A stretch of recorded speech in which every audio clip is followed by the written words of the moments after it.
We're live. Providence artists. Got some Dominican. Live shit. Different shit.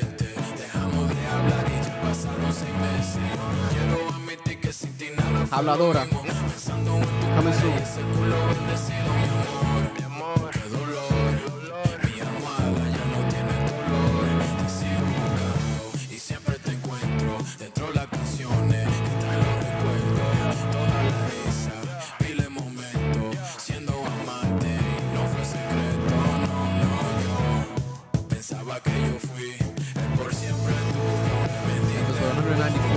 Back with the live stream.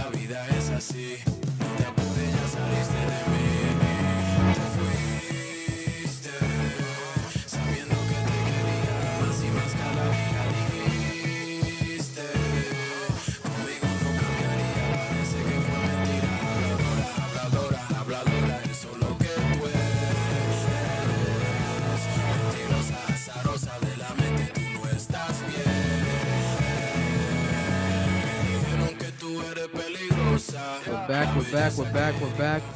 Shit, might as well play. Let me play some more. Shout out to Nina right there out of Providence, Rhode Island. Coming soon, Habladora. Giving you that different vibe. You know what I'm saying? Every Dominican artist wants to do dembow. Everyone wants to do dembow.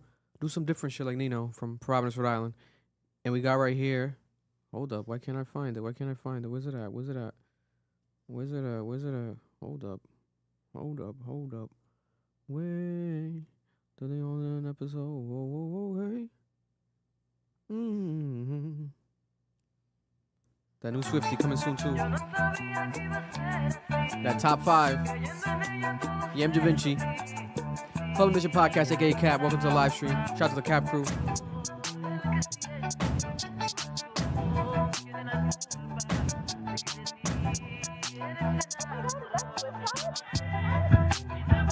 My bitch, you just trying things. If she reaching for my cock, trying to get my dick on my pants. I would never break your heart, baby, just give me a chance. Tryna run it from the top, baby, let's run it again. Baby, let's run it again. Niggas, they want me to lose. Niggas don't want me to win. Baby, you don't gotta choose. Oh, man. Baby, you know that I'm wrong. Push it in, she gon' win. But this pussy on Baby girl, don't waste my time si tú estás falseo. Yo te lo metí en un video. La mala en los ojos te la veo. Yo no soy bueno pero te tripeo. A mí que con el carro europeo. En la sección con el botelleo. Que no me entrega con este tripeo. You wanna fuck cuando tú estás sex with in the back of the fucking they got with nigga. You going crazy después de una Back of the party. Rista. Trae como los Celtics. Summer night. Rista free. Fuck a bitch while the fucking bodega cat watches. Sweating so much you're sliding off them seats. Man. No estoy pa' otra, ya me desconecté. De ese totico yo me enamoré. Y no sé cómo fue. De ese culito yo me enamoré. A ese totico dentro se le eché. Y no sé cómo fue. Hold up. No sé cómo fue. Round of applause right there. Rhode Island artist right there. You know what I'm saying? Shout out to Rhode Island. That's where we are from. That's where we're filming from. Rhode Island to the world every single week. Combs and Kanye podcast. Some unreleased Rhode Island artist music right there. I'm Victor. Sound, the weekly host here. We got Noel in the building, co-host extraordinaire right there. And we got Marlon in the building as well, co-host, producer extraordinaire right there. You know the vibes. Damn, I'm Marlon, got that. I'm tired, dog. Yeah, turn the sign on behind you. Oh yeah, plug that. Speaking of that, brought to you by Mother Earth. Shout out to Mother Earth Wellness, our sponsor. That's right. Remember to use our promo code AMBITION for 10% off your discount. A 10% off discount off your purchase at Mother Earth Wellness online in person. Ambition is the promo code. Shout out to our sponsor, Mother Earth. Yeah, man. Also, there is an event happening. I'll announce it more in more detail at the end of the podcast, but the cancer awareness event, I got an update, more confirmation coming soon here in Rhode Island. Shout out to the Rhode Island Hospital students. And without a further ado, let's get to it, man. It's a lot to discuss. Breaking news as I was walking in here, right? All right, and let's do this. I like people I prefer when we do this. So let's do this to the top. The topics of the day, we got Diddy's trial coming, right? We're gonna talk about Diddy's trial. Give you an update on the Diddy trial verdict. It was supposed to come today, didn't come today. We'll give you an update on what happened. It was a 6-hour deliberation from the jury tomorrow by Tuesday. If you're watching this on Monday, by Tuesday, the jury's gonna have a second day of deliberation. Could be a mistrial, could be not, could be a decision. We shall see what's going on. Noel, I think he's blowing up the bathroom right now. I had to take a little break. Nigga, you couldn't close the My door. God. Yo, this is crazy. He's trying to kill us all with his gas. What the fuck? What the hell's going on? What the hell? And on top of that, we got Drake updates. We got Drake, the Drake Abgate. Fuck you. The controversy about the fake Drake abs and rappers' fake abs going viral again. We got Drake's UMG lawsuit, an update on that situation. And we got T-Pain speaking about Drake and Drake calling out T-Pain, saying that T-Pain has resentment towards him. We also have some local stuff that's huge. We got a Rhode Island actual policewoman, patrolwoman, right? Controversy about her allegedly selling drugs and all that. We're going to get to that towards the end of the podcast. And a little bit of some fun stuff in between here and there. But without further ado, also, breaking news as I'm walking in here, there's a brand new Pusha T interview, right? Pusha T, a part of the Clips, for those who don't know, if you live under a rock, but the Clips is dropping a brand new album soon, and the Clips has been doing a hell of a promo run, unstoppable. This shit's been insane, right? They're giving the album early to magazines. It's very traditional hip-hop type shit. People are getting the album early. They're reacting to shit early. They're getting reviews early without the album being out, right? And we're still like a week? Yeah, we're still like a week out, a week and a half out from the album. It doesn't even drop this week. It's next week. So a week and a half out, almost 2 weeks out from the album coming out. And they're still squeezing the juice out the lemon. And there's a brand new interview. Right now, we're going to play a clip from it where we have Pusha T talking about Kendrick Lamar. Right? Let's hear it. I'll play it with the Bluetooth. Kendrick together. Clips and Kendrick together. That speaks lyricism. Like, in any time, I don't think people want anything other than that. You know, it was a situation where the traffic of people just coming in and out of the studio, and it happened to be a person from Kendrick's camp who was like in the studio, and we let his folks hear the album, and he called him and was like, listen, you need to get on this. And mind you, at this particular time, he was just super busy. Yeah. And man, I sent them songs over. He just called back laughing, like, oh man. Oh, really? He was like, okay, I gotta do it. Don't worry about it. He was like, yo, I wanna do two. And the idea of right place, right time makes everything happen, and having the actual product. And it's music, so you can get caught up in the moment. Like, you can catch people up in the moment. Yeah. With something polarizing. And I feel like that was one of those moments for us. Wow. Clips and Kendrick. Wow. So there we have it. Brand new update from Kendrick about Kendrick Lamar's working with Pusha T.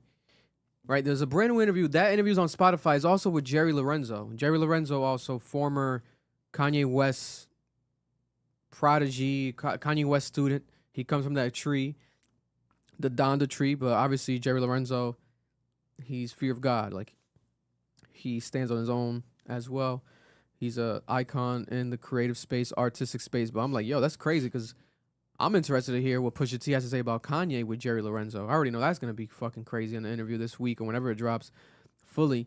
But Kendrick Lamar, 2 songs. That goes to show you how good this Clips album is going to be. We already know that by hearing So Be It, by hearing Ace Trumpets, right? By hearing these snippets. Speaking of snippets, I have another snippet. This is a snippet of, because the track list officially came out today, so we have a brand new snippet from a show during Paris Fashion Week, and Pusha T's nodding his head like crazy as this production's playing, and this is a song, allegedly it might be So Be It Part 2, because it's confirmed that there's a song on the track list that's called So Be It Part 2.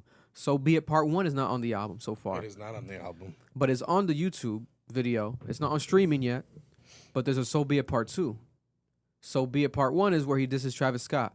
So Be It Part 2 is being rumored there might be a Jay-Z feature on there, hidden feature, because he revealed the features, but there could still be hidden features. Why not hide a Jay-Z feature? And at the same time, when you hide a Jay-Z feature on the song So Be It, and you call it Part 2, when you diss Travis Scott on Part 1, it's the irony it would be very tongue in cheek, like he's doing it on purpose to like pull a Travis Scott on Travis Scott, because Travis Scott, remember, he said that he did that shit with Drake and all these people. He would collaborate with them, and you know these people would be friendly because Travis Scott has a friendship from what I remember. I've seen them together at Fanatics and stuff, at least on a business level, with Jay-Z, right? They've worked together. They've done business behind the scenes together. So they're cool. But it's like, why would Jay-Z hop on the So Be It if he's dissing Travis? Wouldn't make any sense. But if it's So Be It Part 2, you separate the Travis Scott diss, and then you get Jay-Z. And this is allegedly the production. This is So Be It. So this is So Be It Part 2. Listen to this. If this is real. My God. So be it, so be it. My God.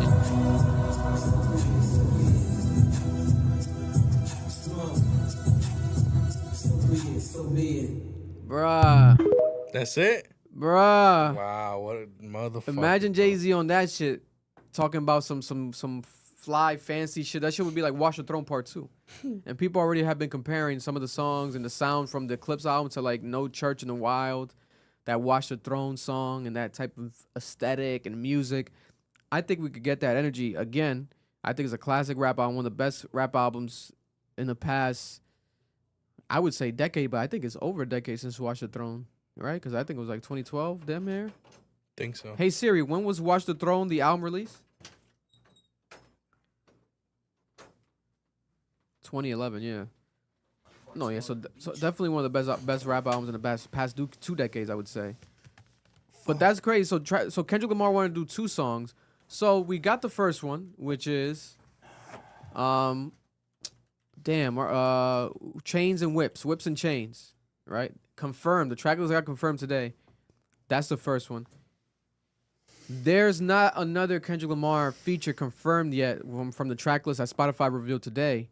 But Kendrick Lamar. Kendrick Lamar said that he wanted to do 2 songs, right?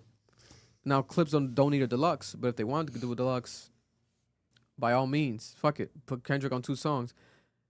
I do want to hear Kendrick Lamar on a different production than the Chains and Whips. I'm not going to lie, because the verse was dope. But again, that production, that song is not better than Ace Trumpets. It's not better than So Be It. We just gotta be honest. Like, those songs to me are on another level when it comes to the production quality and everything. So I'm excited for that. So that we have a new update there. Literally, while we were recording, someone sent it to me right now. So it's a brand new update about Pusha T talking about Kendrick Lamar, and Kendrick Lamar wanting to do 2 songs. And when he responded, when he did the verses, or when he did the verse to the first song, because I'm not sure if he did the second song, it's still not really clear.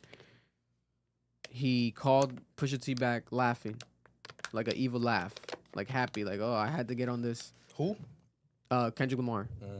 After they played the Clips album to someone from either TDE or PG Lang, someone from Kendrick Lamar's camp, and then they reached out to Kendrick Lamar like, you got to get on this album. This album is crazy, et cetera, et cetera.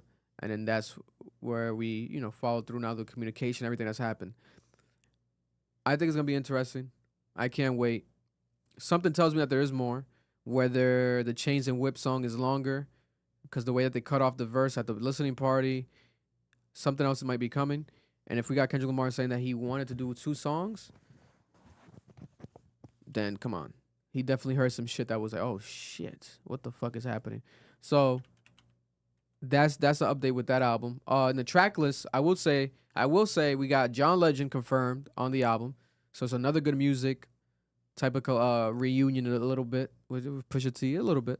He wasn't really cool like that with John, but obviously the good music is good music. Tyler Creator confirmed on the Pusha T album. Last time I think we heard them together was Trouble on My Mind. I got trouble on my mind. Fucking Classic. Crazy, right? Fucking they went stupid. And Tyler Creator is one of the biggest Pusha T Clips fans maybe of all time. And also, we got Nas confirmed on the album. He's on the title track. That's called Let God Sort Him Out / something fancy. Cabernet, some fancy, some wild C word that's fancy, some fly shit. It's like a double title song. So it seems like it's gonna be a long song. So we got Nas confirmed. Very beautiful. I'm expecting. Right. I think it's gonna be a classic rap album. I've said this last week. I can't emphasize it enough, but I keep getting excited with this fucking Pusha T. This rollout has just been insane. They just keep hitting the fucking home runs after home runs. Like they don't stop with this shit. It's pretty fucking crazy. Title of the podcast, title topic right here, the Diddy trial verdict, right? So, the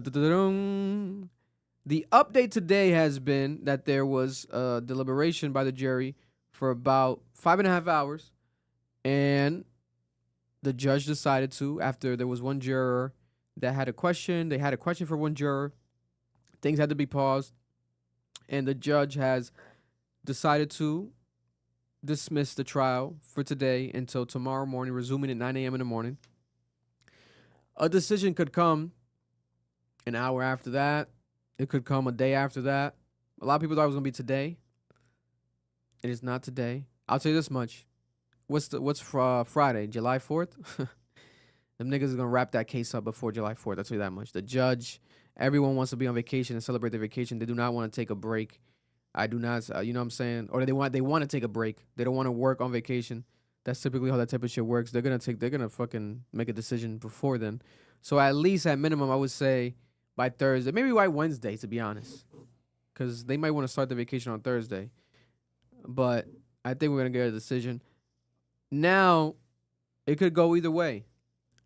There was a moment during the trial today where Diddy's team was like huddled up reading a piece of paper. And people online were having rumors, are they reading a plea deal? Is it a plea deal? But some of the reporters in the actual inner city press and some of the reporters inside of the actual courtroom said that they don't believe it was. They think it was something else. But it could be, technically, there's a possibility that could have been a plea deal that we're reading. But it seemed to be like something that's very important, significant, because they took a while reading it. I don't know what's going to happen. But there is energy online more than ever, as if he might be free, right? He might be, or giving time served for whatever the case may be, and just sent on home on house arrest type of situation. Because it is a sex trafficking case, and from what we've seen, most of the shit has been very provocative, disgusting, but not fully in line with blatant back-to-back, especially on a major scale, sex trafficking. So if that's not the case, you know, because doesn't a jury have to prove it without a reasonable doubt? Or can the jury just still say... No, if they have reasonable doubt, then they can't convict him. So what does that mean? So reasonable doubt So it has to be without... That's what I'm saying. So it has to be without a reasonable doubt. Yeah. That's meaning they have to have... They have to be confident that he did this shit. They can't just all say, oh, we think he's guilty. No, that's it? No. So when I was... We're also not fucking attorneys in here, so yeah, we're spitballing. But when I looked at bear it, with us. It looks like he's going to get... It looks like they proved 2 of the counts. I can't remember which one it was when I was looking at it on Twitter because I was like reading about it. But I don't see him doing life. Like I don't see that being a possibility. Before we came in, there was a report that one of the jurors was not cooperating with the judge, juror number 51, the white guy. He was like not, or 25, I can't remember who it was. And he was just not listening to what the judge was asking of him. It's getting very weird. Like, to the final hour is getting very strange. I don't know what's about to happen. If this nigga gets off, though. Yeah. Nigga, if this nigga gets off, he can't get off. He has to at least serve like 2-3 years. If this nigga gets off, because that's what it's feeling like. It's feeling like the jury ain't really jacking it. I'm reading a lot of the different things. People are saying they proved some of it, but still people are going to hear a lot of this. They're reading a lot of like Cassie, like the things Cassie has said, and she's losing credibility. They're not seeing her as a victim as much. Yeah. Especially because in the last few days, they were introducing shit. And a lot of it was like messages kind of disparagingly hurting Cassidy's Cassie, not Cassie. Cassie. That's not like Cassie catch a stray. I know. Nigga might send you a diss record with No bullshit. 28 bars. It was really hurting like Cassie's case as the victim in this situation. And obviously she's not the one that's on trial, but it didn't look good. And it made him look less like just a monstrous person. Yeah. It made it look like this was a toxic relationship. So we're gonna see what happens.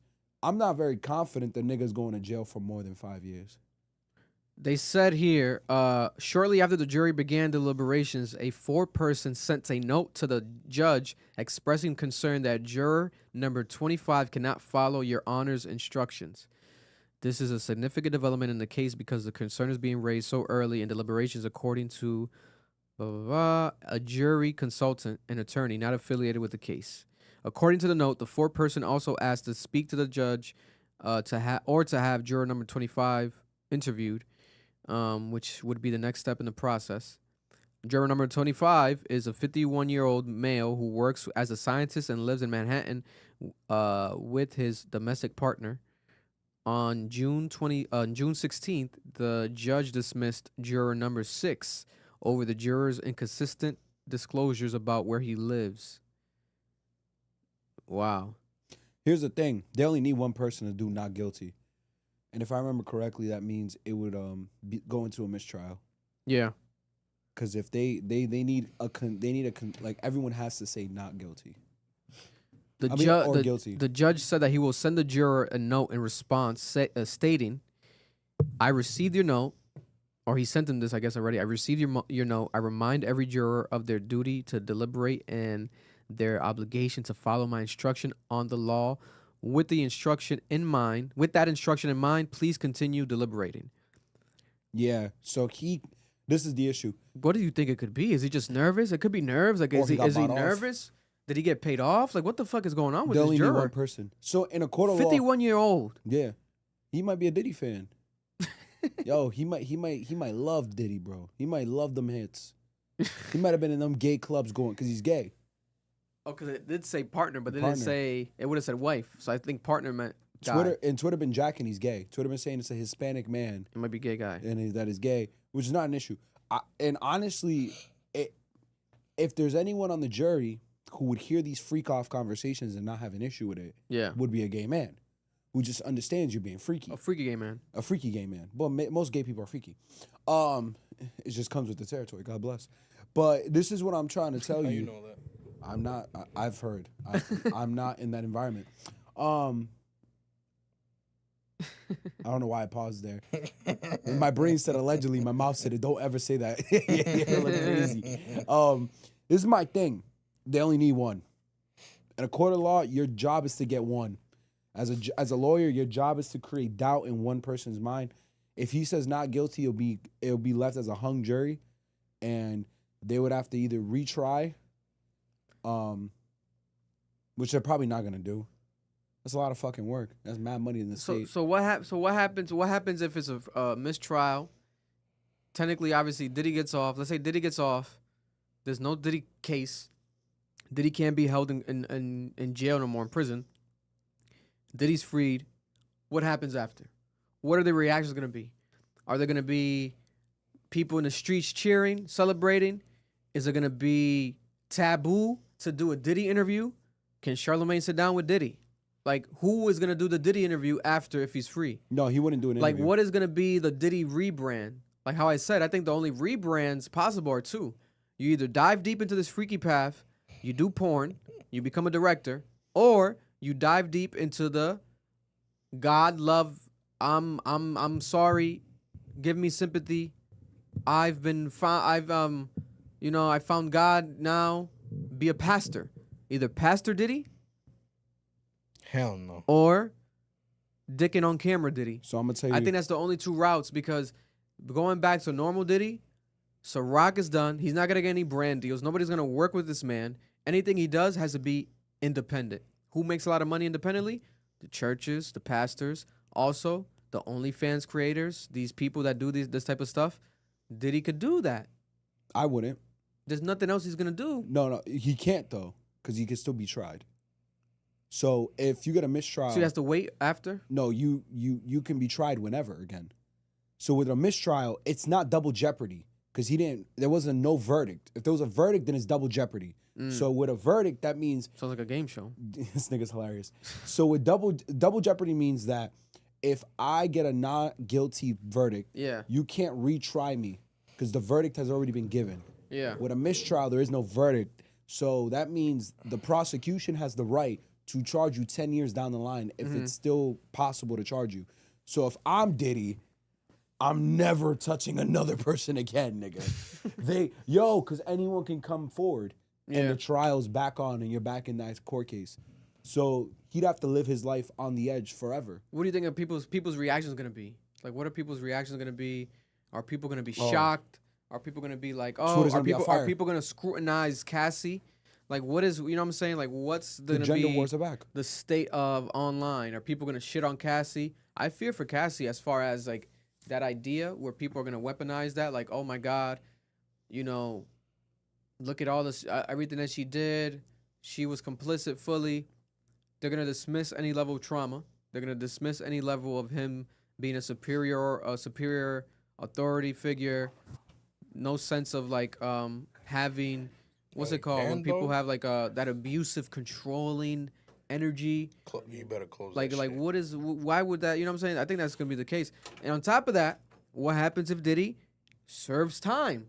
If Diddy serves time, I think there's gonna be I told you so type energy. I told you so. And at the same time, I don't see him doing a lot of years. He's already been there a good amount, right? He might get fucking 5 years and in 2 years, nah, fuck that. He might do. And this is I'm not an expert on none of this. This is just me off the top of my head. I feel like Diddy might fuck around, do 5, and then split that however you want. They might split that as 2 in jail, 3 on house arrest, 1 in jail, 3 on house arrest, 1 in jail with 9 months served, however long he's been in jail now, serve time, and then the rest, you know, a couple months behind prison, and then he gets on house arrest. They're gonna do something. He has he's very rich still, so he has a lot of great attorneys. Brian Steele, he's a big team. He has a big team, so this is gonna be very interesting. Very interesting. That juror is gonna be more interesting. I feel like the side stories, like the interview with the juror after the case, right? I'm pretty sure. I think they could get interviewed after, months after, whenever the case may be, like revealing more of their identity, talking about it on camera, maybe about their decisions. I'm not sure if legally, like, can a juror hop on a podcast after a case that they just decided the fate of someone's life on, right? I think maybe they can. I don't think there's like a. I don't know. It doesn't sound right. It doesn't sound right, but I feel like maybe there's a possibility.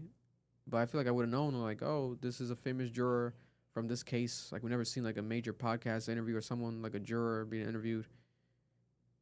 Might not be the case, but the side stories from all this shit. Also, is he gonna embrace this shit? Are we gonna see Diddy on TikTok guzzling baby oil, right? Gargling baby oil. Is he gonna get a baby oil deal? Like, is he gonna go fully that route? You know what I'm saying? Freaky dicky route. Sucking on, kissing on everything. You think there's any? Is he in prison or jail? Shit, I know there's a difference, but let's pretend like there's not. He's in either or. He's in both. You think there's any clips? He's on the Clips album? No, like clips. He filmed some clips. Like he got shot? He got shot? No, nigga, like he filmed some movies in prison. Oh. You think there's some clips? Some behind the bars clips? Yeah, bro. There might be some freak offs in jail. We might get some freak offs from jail.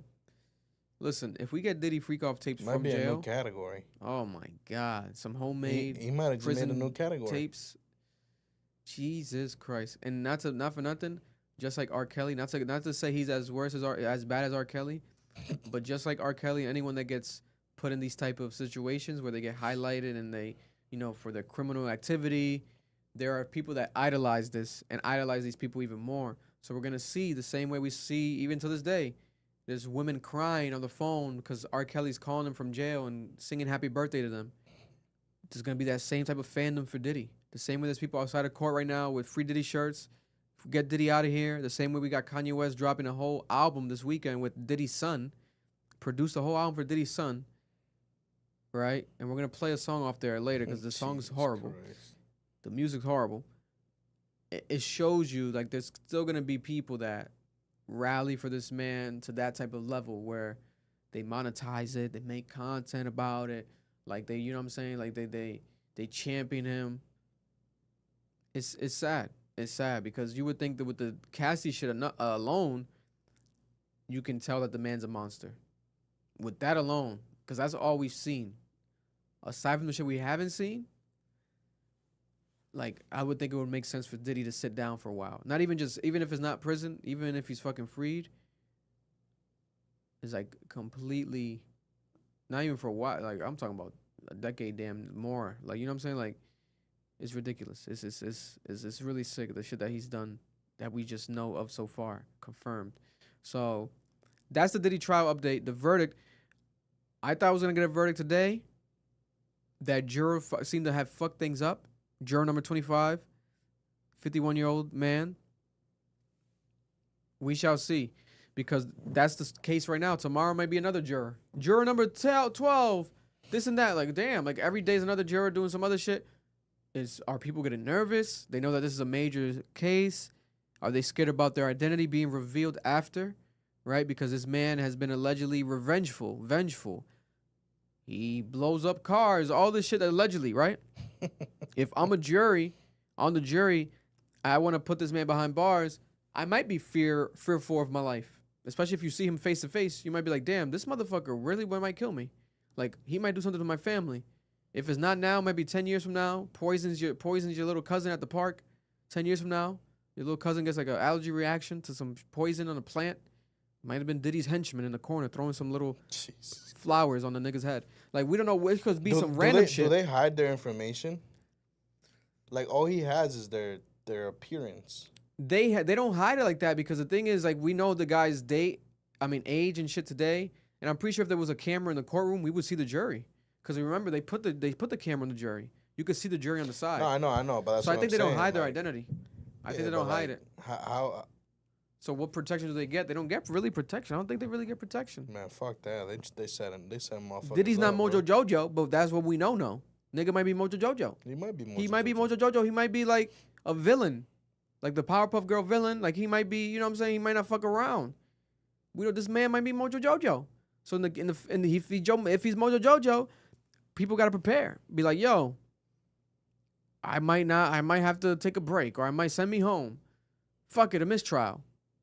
It doesn't affect them as a juror. Like, they don't get penalized. I don't think so, for like a mistrial. They don't get penalized or nothing. Like, I don't. From what I know, unless they do, because I would assume there has to be some sort of consequence if you do like a purposeful type of mistrial. It seems a bit too messy, you know.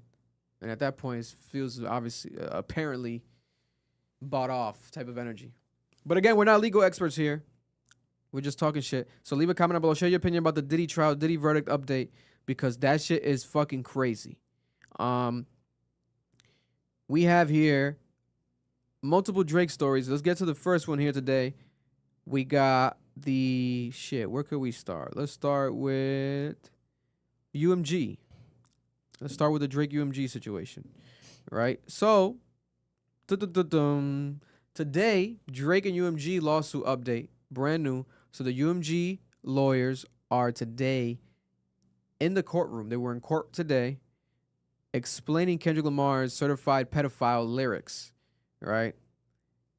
They were in court speaking with a judge. The UMG asked the court to dismiss Drake's case, and they argued that Drake, relied on vague claims. Drake and Drake's actual attorney was responding back to the UMG attorneys, saying that what matters is that the listeners can't interpret the Kendrick Lamar lyrics as factual. Here's a quote from the Inner City Press. Shout out to Inner City Press, who I believe was in a courtroom and has a quote from the courtroom. Vargas, Mr. Lawyer, is an attorney. The fuck? Marlon Vargas, imagine. Yo, Marlon Vargas. Damn, why are you giving my full? I think that was an attorney. I want to say that's a Drake attorney, Vargas. He says, Mr. Lamar suggests that there are other secrets he has yet to reveal. It's ambiguous. UMG's lawyer says, there are questions of law the court can dismiss. The judge says, what are certified pedophiles? The judge asked, what are certified pedophiles? UMG's lawyer says it's a play on Certified Lover Boy, the Drake album, Certified Lover Boy, CLB. The judge says, but would the ordinary listener know the name of Drake's album, Certified Lover Boy? UMG's lawyer says the context is all the rumors about Drake and young females. UMG's lawyer says we seek dismissal for Drake having used the information and belief form of pleading. Judge says Mr. Gautier Lieb for Drake. I guess it's another attorney. He says, Mr. Gautier Lieb, he says, on Rule 12 motion, the question is whether a listener could have thought facts were being conveyed or not.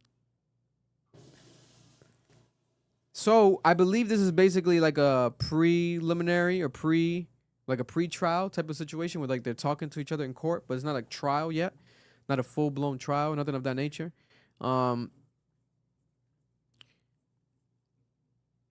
This is crazy. I think this is literally confirms to me what I've always been saying, that this is the biggest rap beef of all time. You literally have the judge in the court talking about certified. What are certified pedophiles? And then the attorney's like, well, it's because, you know, there's rumors of Drake with young females. Even though Drake's the one that did this lawsuit, to some extent, this is embarrassing, not just for if you care if he was justified or not with the lawsuit. But it's embarrassing. No, his butthole's on fire. He just came out the bathroom. It's embarrassing. You should probably leave that on. You gotta get some Pepto. There's Tums in over there too. In the in the black desk top drawer next to the table. But it's embarrassing in the sense where it's like these rumors of Drake get relived now again, in the actual courtroom. You know what I'm saying? Because I don't believe that Drake's obviously. I don't think he's a pedophile. I don't think that Drake has done anything with any minor women, nothing of that nature. But it doesn't even matter now because now you got attorneys explaining this to the judge, etc. So now legally, it's like it's recorded and people are speaking about this. These rumors, this is like crazy. But it's the power of Kendrick Lamar. It's the power of the diss. It's the power of Not Like Us. Specifically Not Like Us. Right? It's insane. And at the same time, it's early, but from what I've read, it doesn't. I don't think that it seems very confident for Drake to win this case so far. But to be honest, we might have a long road ahead of us. Because this is not as urgent of a case as like a sex trafficking, RICO, etc. This is something that can last longer for them to deliberate, break down, do pre-trials, pre-motions, pre-hearings, all that, delaying this, etc. This shit could be for a while. But so far, that is pretty crazy, bro. Got the judge asking in the courtroom, what are certified pedophiles? Would the average listener understand that? No. That also speaks to the, biggest rap beef. That's where we get the objective mainstream fans who might not get the reference. There's people that might not get the reference. They know Drake, but they're not like Drake fans. They don't listen to Drake. Like a Tom Hanks and shit. He called him a certified pedophile? Why? Oh, what? I didn't even know. Like, they know what I'm saying? Like, there's a people like that. Obviously, if you're involved, if you're a Drake fan, who doesn't know? Certified lover boy, certified pedophile. Wow. Well, you get what he's trying to do. But that doesn't matter. This is not, you know what I'm saying, the locker room. This is not the car. This is not you and your homeboys chill. This is a courtroom. So now you have to break things down in a logical sense, legal manner. You know what I'm saying? Things have to be... I do have a counter, though. Brushed through with a fine comb type shit. What's your counter? Did you see some of that stuff today? Yeah, there was that guy on Twitter. He's a former music exec. He was talking about how, I don't know if this is true, but I know the first part is true. That Drake recouped his his Universal deal relatively quickly within a year. And then Sony offered him $500 million when he was doing renegotiations. And he kind of talks about that in Her Loss. I forgot what song it was specifically. where he's kind of hinting at like, yo, Yeah. I'm about to get another $500,000. I remember he said that specifically. Actually, he said something around those lines. I'm about to get another half a billion. This is my thing. If I'm a business, fuck culture, fuck the sport, because it's never been about the culture of the sport. Because if it was about the culture and the sport, then Drake couldn't have been nuking niggas' features all these years. Because that's what they were talking about on Twitter and on the Joe Budden podcast, that like there's a lot of rumors out there that Drake has notoriously stopped certain songs from dropping, and he's used UMG to do this, and UMG has given them these things. When this beef started, Drake was still the most streamed, listened to artist in the industry. He was still producing money for these people. I found it strange, and I said this, if you go all the way back, I did say this. I found it strange that UMG was allowing one of their hottest and most valuable commodities and money gainers to be called a pedophile. Yeah. PDF file, sorry. And to be tarnished the way that he was. Because like Vic said, this is really complicated stuff that you'd have to sit down and like explain to the common person. I don't see Universal being stupid enough to think that this wouldn't hurt his brand in some way, to tie him to these things.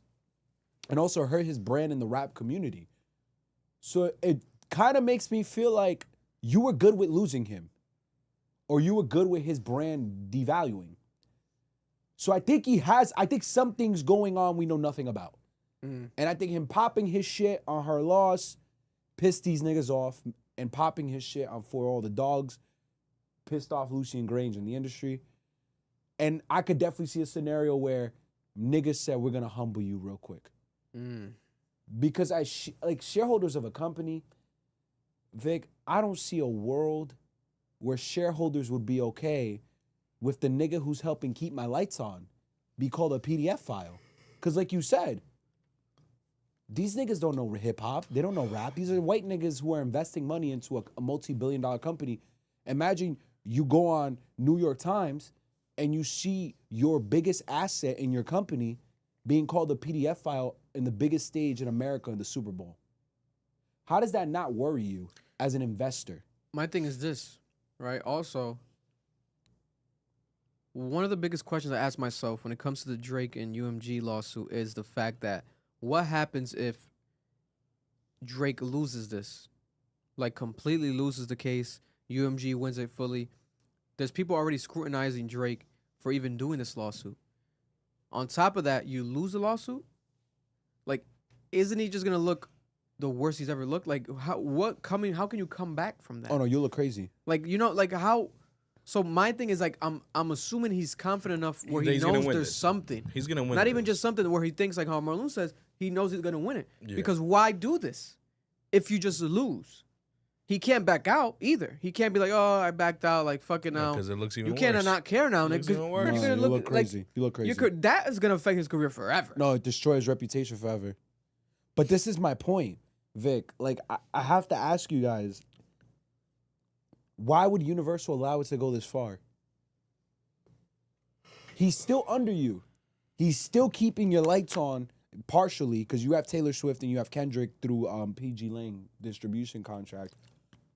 Why would you allow it to go this far? This doesn't make sense. So that's what You I'm know asking. why? You. Why? I feel like they think that Camera on you, handsome. I think that they might think that this will cost them less than them trying to fix it just strictly with him. Okay, I get what you mean, because if you try to strictly fix it with him, he's going to either buy him out of his contract or Yes. give him some crazy deal. Yes.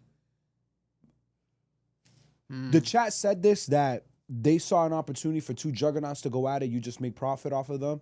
But that's such a short-term perspective because like what Marlone's saying, like, even if you make profit off this beef, how much longer did you think Drake had in the game? Like, I'm just looking at it that way. Did you think this was the end of his career? You didn't think he had another 3-4 years you could profit off of and make millions of dollars off him, most likely billions? Yeah. Like, This is such a short sight. Even with Marloon's explanation, I get it, but that's so short sighted because how much more did you think he had left? And how did you quantify this?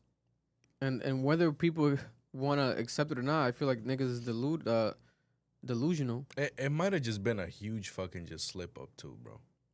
Found on Drake's end, Like just like the heat of the moment. the company and probably Drake's end. My issue is Huge mistaken slip up, bro. Because if I'm Drake, before you do something like this, you have to sit down with attorneys and be like, what are every single possible what's every single possible outcome that could come out of this? Sit down with an attorney. You have an attorney for your attorney for your attorney for your attorney. Yeah. Because you have unlimited money. And if you're an attorney, also just for clout, you could be the biggest attorney in the world. Just for clout, you would want to work with Drake, just to form that relationship with Drake and like, oh, do you think you have a case here? Okay, oh, it's a risky situation, but for you, I'll probably see. I'll probably take it. Here's my other thing. Someone said this in the chat right now, and I have a theory. They said, like, what does Kendrick have in his contract that protects him from interference? That was a theory. Because it's true that this nigga Drake has been able to interfere in other niggas' music and censor them that are in other labels. That's how much his power extended at one point. Why did Kendrick get to be the one to not be involved in that? I also have to add on.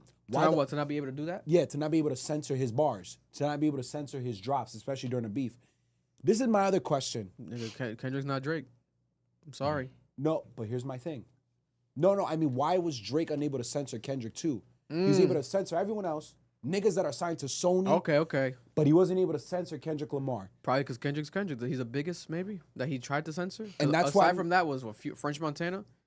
You know, but French Montana. But he still was able to give a censor him. fuck, bro. He was Yeah, still able but to censor French him. Montana ain't Kendrick, nigga. I know, but this is my French thing. Montana, it's French Montana. But there's a lot of people he has censored according to like the rumors. Yeah. This is my thing. The chat saying maybe the son in the contract. I think this is what pissed off Drake. There's nothing in the contract. I think UMG has been helping Kendrick. Because at some point, I'm hearing the beef, and when we heard Family Matters, and then Meet the Grams comes out that same night, I'm like, no, you're not this smart. You're not this prophetic. Get the fuck out my face. There's no such thing. This was just rolled out very well. And he did say there's a ammonia camp. It could be the camp is the fucking... Is the industry person that's connected to the camp. Yeah. And this is where because understand, I didn't know this because I don't drop music. And a lot of the niggas in the You chat should, nigga. commenting, You be rapping. You be dropping bars. Please. A lot of the niggas in the chat don't release music. Yo, when you send something to distribution, it takes time. It gets processed. So Background checked, damn near. So I have to wonder, especially because the Family Matters was so well done, like thematically, like the videography Yeah, but was that's well the reason done. why all that shit was fucking dropped on YouTube and Instagram and shit like that, because it didn't have to go through that. And not on streaming. But it did go. Family Matters did go on YouTube. Did go on Apple Oh, yeah, it's Music. Family Matters. Off rip? Off I rip, think yeah. so. Family I'm Matters. pretty Did. sure Remember it the did. cover art came out, remember? Yeah, I remember the cover, right? Yeah. Yeah. And good point. Another great point. The fact that they didn't put it through distribution, either it's because it was going to take too long, or they didn't trust their labels.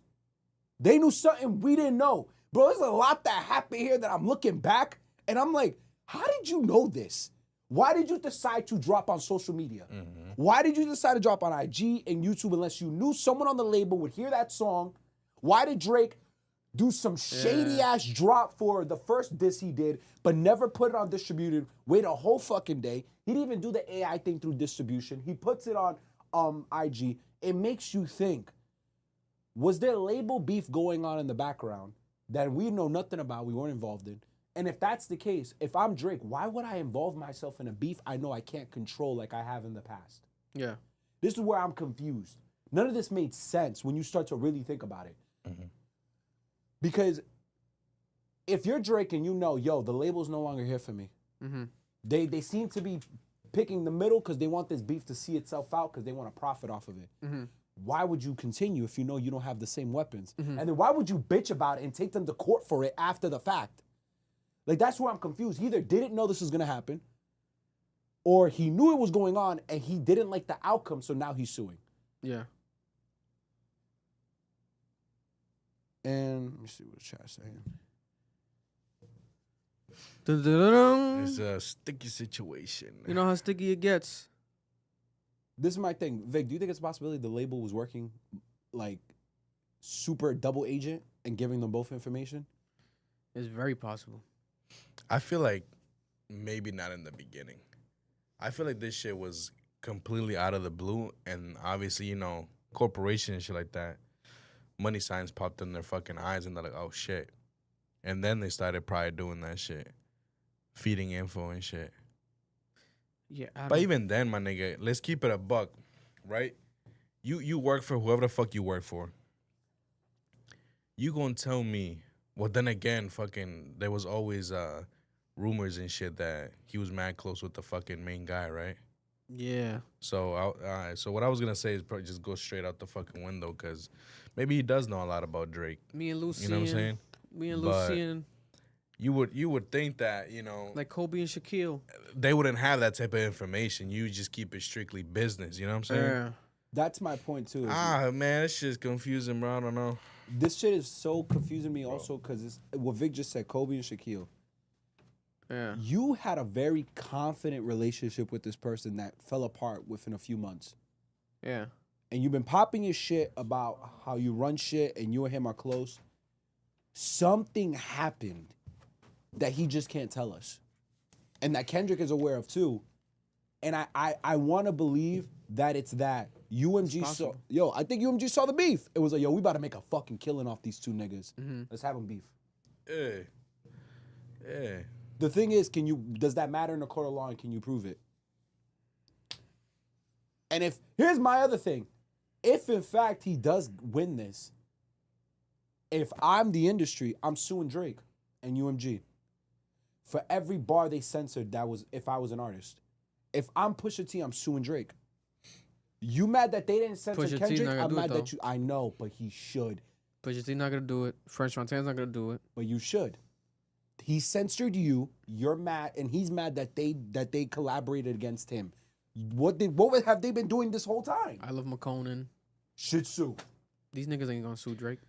I would sue the fuck out that. And if nigga. Drake wins this UMG lawsuit, Drake becomes Thanos. Yeah, Drake really. It'll scare off the rest. Oh of the no, people. no, They Drake wouldn't- yeah, at that point, if Drake really wins his lawsuit, Drake at that point becomes the Thanos that he believes he still is or was once. That's when you beat UMG, because it's like, what? Also, to what level have you beaten them? But Is this it to a point where like you literally? Oh no, in this country you beat them legally, you won everything. But it's like I'm talking about like, do you Is he bring the solo house now? down? You know what I'm saying? Like, do you affect the entire company? And you know, like, Is he gonna stay with them? No, he's leaving. Is he solo? I just do don't you know what work this out a special contract looks deal like. where like maybe Motherfuckers you get some motherfuckers masters? co-owner or some shit? Yeah, like we'll give you Taylor Swift masters, That'd be insane. like some random shit. Like what is something get negotiated on the back end? Obviously, they can't get Taylor Swift masters. She got Oh, hers no. back, so He can get some of the niggas I'm he's just beefed with. spitballing. Yeah, That's my thing. If I'm Drake, you have two paths here because you already cooked your name in the music gets Kendrick's industry. masters. That's some MJ Get shit. Kendrick Lamar. Drake gets Kendrick Lamar's masters in the UMG negotiation deal. I'm pretty sure UMG owns Section 80 because they were the distributors for Top Dog, if I remember correctly. Interscope is under UMG for distribution, if I remember But I correctly. think I would assume that Kendrick, by this point, has negotiated back. All of his catalog? I don't know if all of it, but at least the best shit. Owning The some of heavy his That's hitters. flex. Kendrick's. That's Kendrick. Kendrick's. He got to be smart. I My don't know if it's thing, been confirmed or not, but I would assume he owns his masters. as a purist rapist, your reputation's cooked. As a person in the culture, your reputation's cooked because you went to court. Your only option is to go full Jew. And you gonna have to buy this shit out, nigga. All of it. You Or- got to pull up on some gangster shit and be like, I own you, nigga. Eat my dick. That's all you got left. I was thinking about this week, and I was like, yo, imagine Drake goes the Pitbull route. Mr. Worldwide just start making that type of music. Because Pitbull started as a rapper. He still Vic, technically is a rapper. Vic. That Drake destroys wouldn't. Drake's career. gonna have to Drake just, wouldn't you know what I'm do saying? that. Make like No. global music. Nobody wants They'll that. become a global pop artist. They'll Nobody destroy wants his reputation after Like that. in the man. long run, like if like the raps keep dropping and they're hard, but like they're not seething through, which I think they will seed through, especially because it's Drake. You can't never count him out. He's gotten to the point where he is because he is who he is. But just for those that still believe and want to have that narrative of like, no, it's impossible. There's no coming back ever possible.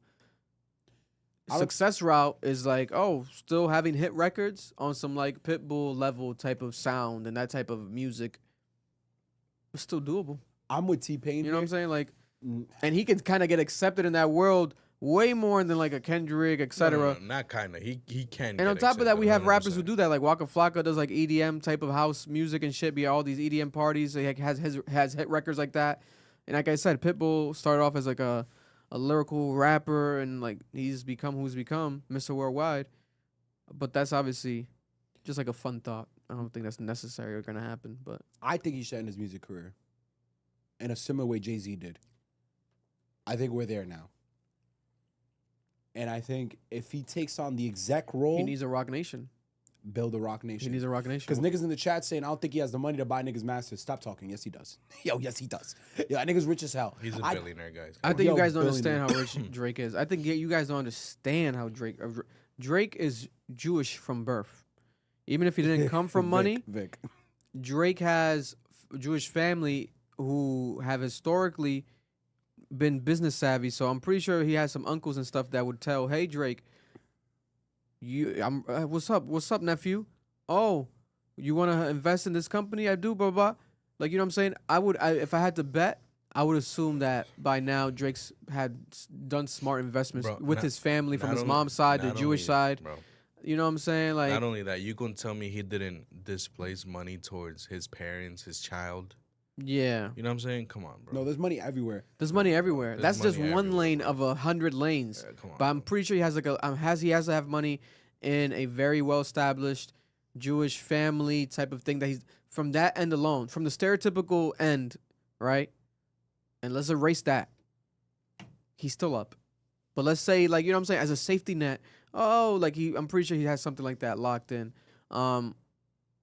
Dave's Chicken. He invested into Dave's Chicken. And it just got bought the other day. Dave's Hot Chicken is a franchise, chicken franchise. They just bought it for like, I think, $1 billion. Right? And Drake owns a bunch of the franchises. Yeah. He's up. You got to cut from that. Because it's my thing, Vic. This is where I think Drake fucked up being a little bitch and suing. Mm-hmm. I think you should have bowed out from the fight. Because my only thing is, if he does decide to use his massive amount of wealth, because I think personally, of the three, he would have the most powerful, he would have had the most powerful label. Yes. Without a doubt, because he has the money, he had the resources, he had the connections. He has way more money than, I believe, both Kendrick and J. Cole. And I think he has more industry ties than both of them. Kendrick, you guys hail Kendrick for having no industry ties, so don't even debate this in the chat. Yeah. I think the lawsuit fucked that all up. I think that cooked everything for him. I think if he tries to start a label now, every artist he puts out will get blackballed. It's quite possible. Can I ask y'all this? What's up? Do y'all think that Drake is very business savvy? What Drake are we talking about? I think Drake in general. You think right now he's being business savvy? I think Drake's always been business savvy, bro. Because Drake doesn't even, like, he's flashy. The only flashiness we get from Drake is, like, very expensive jewelry. And that's investments, right? He also doesn't wear, like, a stereotypical rapper chain. He has them, but, like, his thing will be, like, a random ice but let me yellow ask you diamond this. What that I'm looks like asking PP. is, You'd be like, oh, shit. this motherfucker. This nigga got the Pharrell diamond. You know what I'm saying? What I'm saying is, for example, Nocta. Where's that at? I know what you're saying. But I will say, I've agreed with this for a long time. but I will say this. OVO, right? where's that at? These things off on paper might not come off profitable, but I'll say this: he can negotiate it. Whereas, like, he got his money already.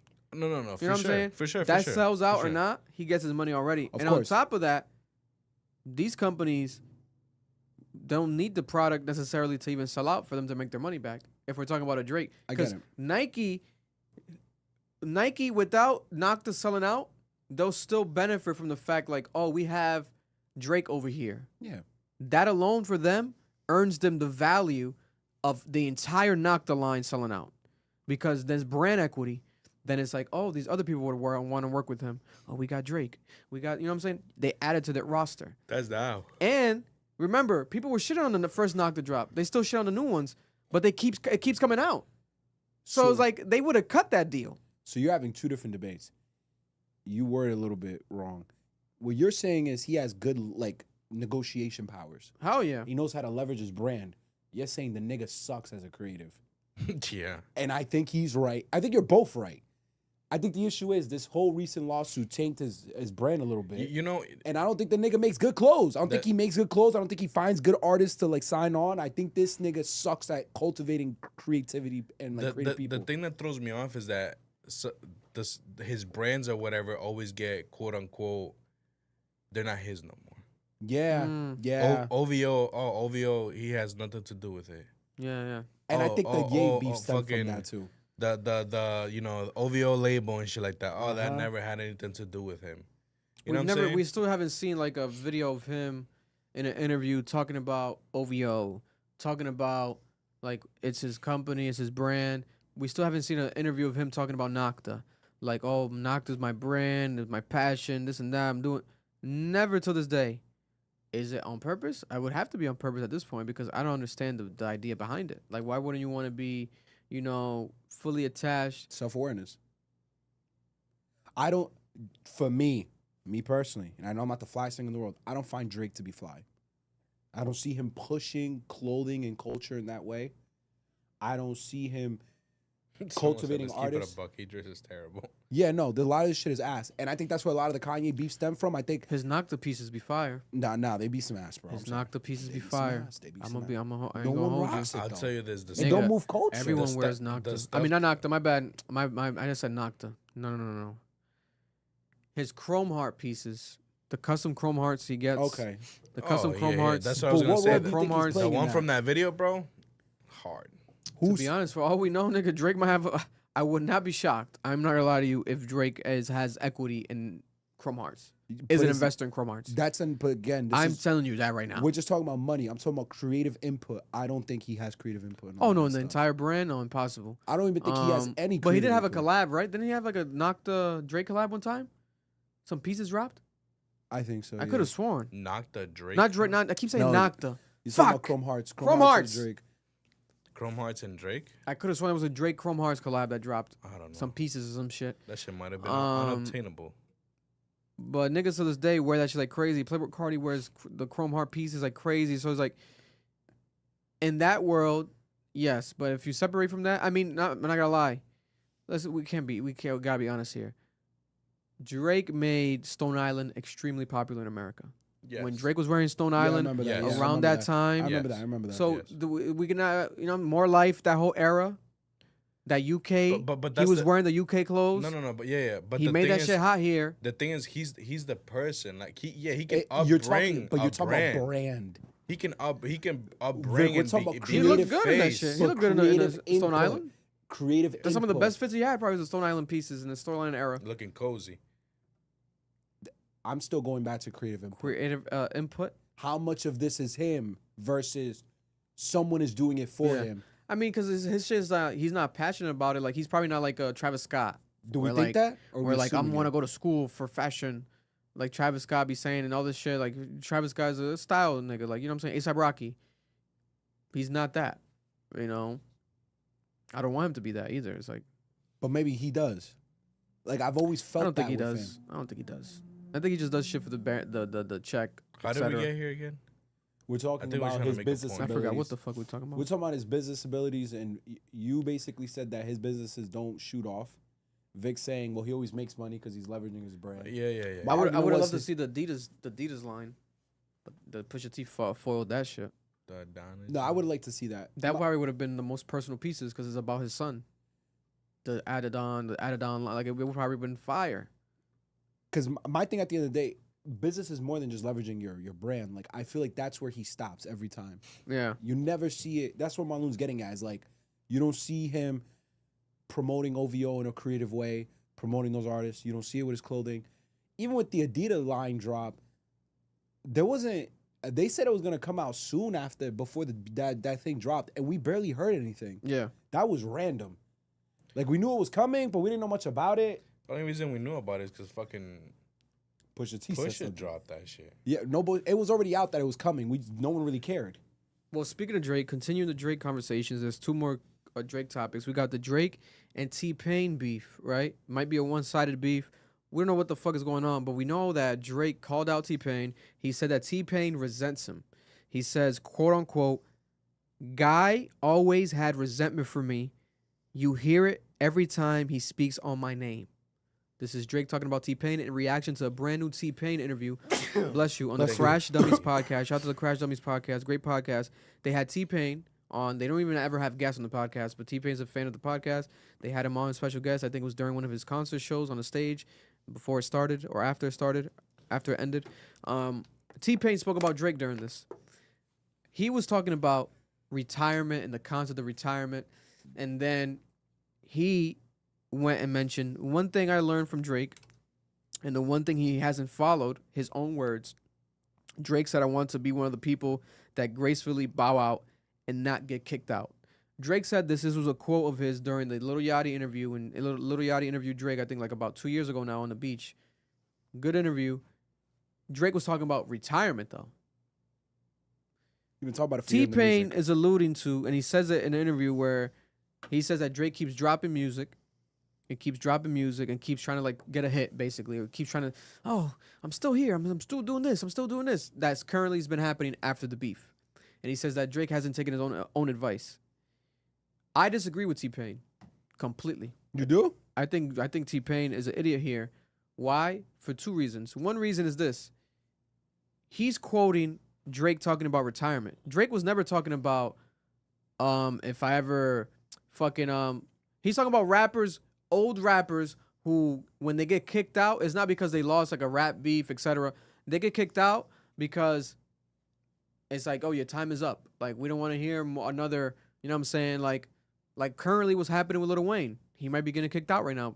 People don't want to hear another Lil Wayne album. They shit on a new one, right? This happens with these rappers when they get older, Instead of doing that, some rappers decide to do what? Retire. Gracefully bow out, like a Joe Budden. Jay-Z's had his moments, even though Jay-Z's still current, right? And at the same time, who really retires? Drake wanted to retire at 30. He'd been, you know what I'm saying? The time is up. He said that. Look at him now. Now, if we're talking about the beef right now, I don't think Drake got kicked out. I think Drake is just taking his time with it more than I expected him to do. Because if he is dropping music, and if you're gonna drop the music, then that makes me feel like, okay, let's speed up the time. Then if you are gonna take a long pause, don't drop shit at all. Or you dropping some stuff. Oh, it's not major? What the fuck? But then to even say that, right? Oh, he's dropping this. This is not sticking. That's not sticking. Again, T-Pain's wrong again. Drake's not retired. Drake had Nokia. You go outside, it's still one of the biggest songs right now. Oh, it didn't go to number one. Like, I thought it was going to go number one. It didn't go number one.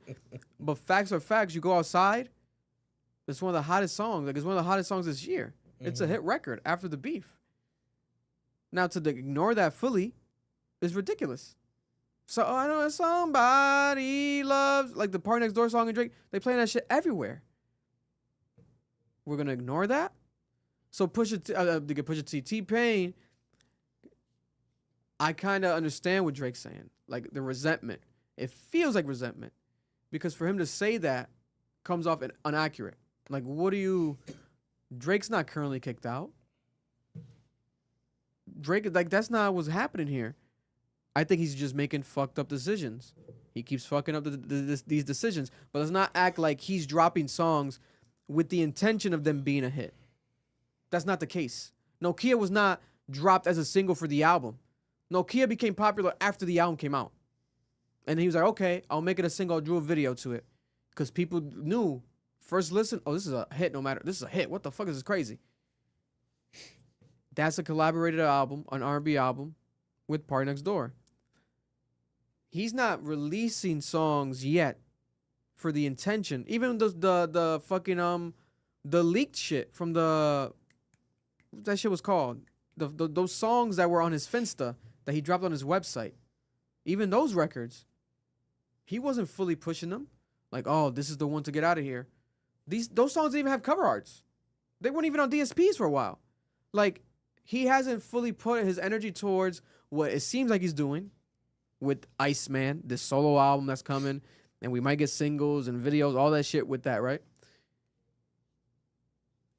First, give Drake the chance when he does that fully and goes deep into that, the full intention, you feel that, like that's something that, and then it doesn't stick, then I'll be like, okay, it feels like, okay, he's getting kicked out, the graceful bow out, but to count him out, especially T-Pain saying it, to me is ridiculous. It's ridiculous because even T-Pain himself, I wouldn't count T-Pain out. T-Pain is still T-Pain to me. I know T-Pain has the ability to drop a hit record. Still. He recently technically had one with Damn I Love with Glorilla.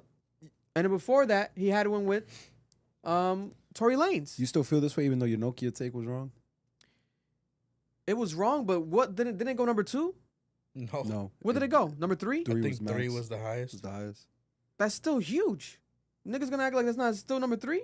You're ignoring It's the T-Pain's timing. premise, though. If the Kendrick Lamar songs were out at that time, obviously Nokia's hits number 1. But then again, you're ignoring T-Pain's premise. His premise is you should have listened to yourself because ChatGPT is amazing. ChatGPT in 2015, Drake said, I want to retire from rap at a certain point because I don't want to age like these other niggas. He said in an interview. And I want to leave gracefully because I don't want my whole life to be about rap. And there's a bunch of songs, Over My Dead Body, a bunch of other songs where he's like, hey, I want to be able to leave this shit on top. Yeah. If we're going by that metric that he has set for himself throughout his career, T-Pain's absolutely right. He failed because you're not on top right now. Kendrick's higher than you. Your argument is he could come back and be on top. We have yet to see that. If it doesn't happen with Iceman, then T-Pain was right. You didn't leave gracefully. You didn't get your chance to bow out on top. But that energy comes off as like it's a permanent kick out because niggas have been permanently kicked out of this shit. No, I agree. I don't think he's been that has permanently not kicked happened out. with Drake at all. Yeah, but I think the argument is he's been kicked out of the number 1 spot forever. Like he's not gonna reach what he once was again. But he's still. He can have glimpses of it, but I don't think he's coming back to that. I think that's T-Pain's argument. It's haterish. I don't think that's T-Pain's argument. T-Pain's argument to me came off as if the energy was like, yo, like, oh my God, like he's like I don't want to be like that. Like I took like the advice. Like I don't want to, like as if he was kicked out of that type of situation or like that predicament. Like he, like not just a Drake level, but like even a T-Pain. Oh, what's going on? Special surprise. We got Earl in the building. Oh shit! What's going on, brother? Niggas alive, bro. Wow. What's good? Come my way. You're good. Niggas You're good. alive, Put the camera in the chub corner real quick. Got a quick That was great. I thought it was Eric for a second. This nigga's alive, though. Got a quick chub corner reunion. Christ, look at this. Yeah, I know Malu hurt over there. He's like, where you been, nigga? Now I got less space now. Not less leg room. Yeah. Got Erlen real quick. Round of applause. We got the chub corner little reunion. For those who don't remember, little throwback. That's all you get. Podcast throwback. You know what I'm saying? But what the fuck we saying? I disagree. I feel like he's talking about like Drake is not even. I don't think he's talking about just a Drake level. I think he's talking about like getting kicked off like as if he's not hot at all. Yeah. And that's hater. That's I hater. disagree with that. I disagree as well. Because we're not gonna act like Nokia didn't exist. Like the energy It did. when T-Pain's talking, he's making it seem as if Nokia doesn't exist. Yeah. It's like that's why I was like, did Drake retire? Like I don't remember Drake retired. Like what are you talking about? You don't know what the thing Like is, what is too, T-Pain bro? talking about? Let's be honest, bro. The shit that rings at our parties ain't ringing at theirs. At the T-Pain party? At whatever parties they be fucking at. No, bro. No, And that's true. Nokia. I think Nokia's playing everywhere. Nigga, listen, no, I don't know, bro. Nokia rings where young people are. It's a very young party song. Like it's like a Jersey beat young person song, like techno. I can see old niggas turn up to Nokia. What the fuck? I'm the not thing saying is? they won't. Sexy. I'm not saying they won't. I'm saying, are they really playing shit like that? So if they're not playing Nokia, what's another song they're playing? I I think there's a lot They're of playing Nokia. You niggas is stupid Who's right now. I'm calling my sorry. phone? The niggas What is you playing talking Nokia, about? bro. They're playing Nigga, them that old shit. Every niggas, age. them old They're niggas are bumping playing that that shit. shit. I think a lot of niggas are riding on nostalgia right now. Playing Like, older stuff? This is and like Corva has told me this. A lot of DJs have had this problem. They're only playing old shit because it's the only thing that's making people want to dance. It's not good music no more. Not as much. It's not to the level where it was, but My question to you is, Vic, do you ever think Drake can reach Drake level again? Because that continues to be the debate. I think so. And what era Drake are we talking about? We're talking about prime, on top, fire. I think so. I think it's doable. I wouldn't count him out. The same way I think that Kendrick Lamar can reach that level consistently. Do they want it? If Kendrick Lamar wants it right now, Kendrick Lamar can go on a 10-year run himself. Like, people think he can't. I think Kendrick Lamar has it in him. Kendrick Lamar is very, like, tasteful. Like, he knows the importance of a Playboi Carti and the importance of a Pusha T. So he gets on both their albums. Like, he's very intentional. He knows what's happening, the taste. Like, you know what I'm saying? Like, he doesn't have to just solely rely on his own music. So you give Kendrick Lamar that every year, Yeah. like, he could do it. It could get better and better. It could be hit records. You know what I'm saying? It could get to that level, and it would drown out a lot of the Drake stuff. But when there's no competition, the field is clear. There's just more room for Drake. More room for Drake. And I think Drake, his essence when he came wasn't just relying of the features and like the et cetera. He got more into that bag later on into his career where he would do a feature with a Block Boy JB, Little Baby, et cetera. And then the songs would blow up. And then people were like, he's a culture vulture, et cetera. But he's working with them and the songs are fire and the shit's heat. Oh, he's stealing the swag. He's stealing the sauce. He's just collaborating. But if he gets back in his bag now, especially because he has no friends, really no friends, he can get back to that essence. It could be the best Drake music that, if not of all time, that we've gotten in a while. Maybe since Nothing Was the Same, that era. My thing is, if he's not going to come on Iceman speaking introspectively, you can't depend on very, like, surface level music like he's made in the past where you're just chasing hits. Because, like you said, he has no friends. His first number one was with Rihanna. It was a feature. A lot of his number ones are features, Vic. A lot of, like, those mega smashes are Yeah, but I'm features. talking about, like, the new niggas that I know. people never heard of. But what I'm saying is if niggas... Like Amigos, like these young Yeah. niggas that are coming up that are, like, smaller than him. But we don't even have Rihanna at that many. point, I think she was bigger than him at that point. Of course. But my point is, there's not a lot of young niggas around right now that you'd even throw on a song That are good.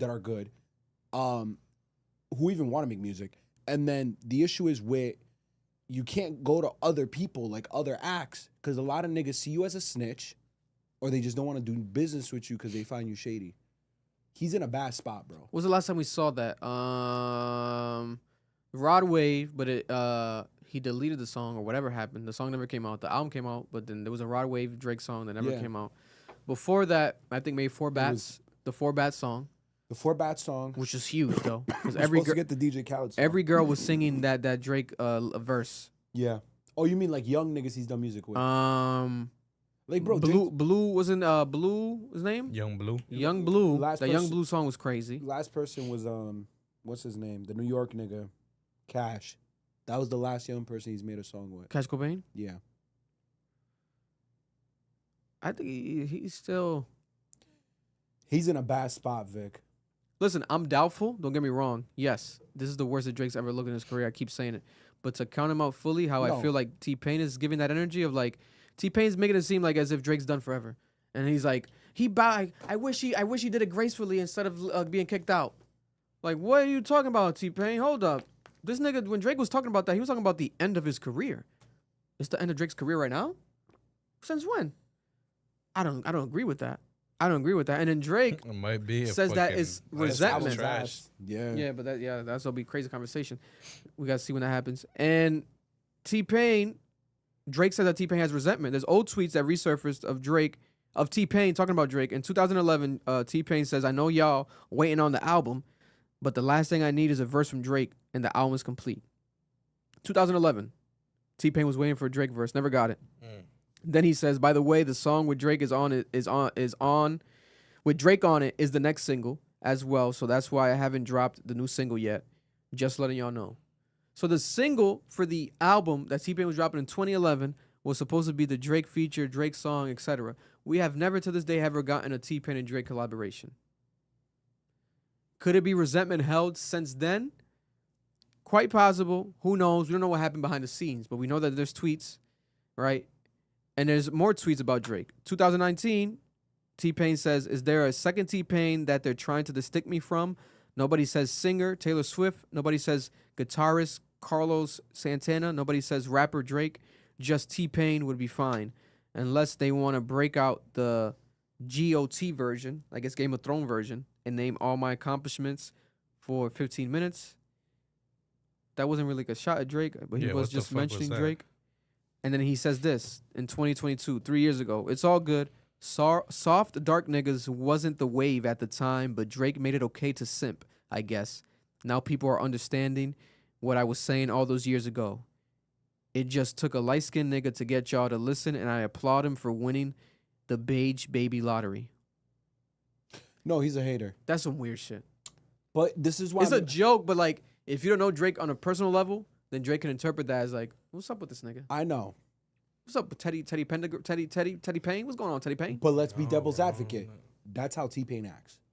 T-Pain's has funny this as fuck. reputation T-Pain's funny as fuck. of sounding petty, being funny, and like it's a known thing. Like, yo, T-Pain, like with the whole Usher thing. Yeah, yeah. Like we've seen him have instances with other major artists and like come off like, oh, you're a little bitter about the way things have turned out in life. So that's why I'm telling you, bro. I get it. You're right. Like this sounds bitter. I'm mad it's T-Pain that said it. But Vic, there is validity in the statement. The nigga he's going out bad right now. Oh, he's going out bad. But he's not kicked out the game.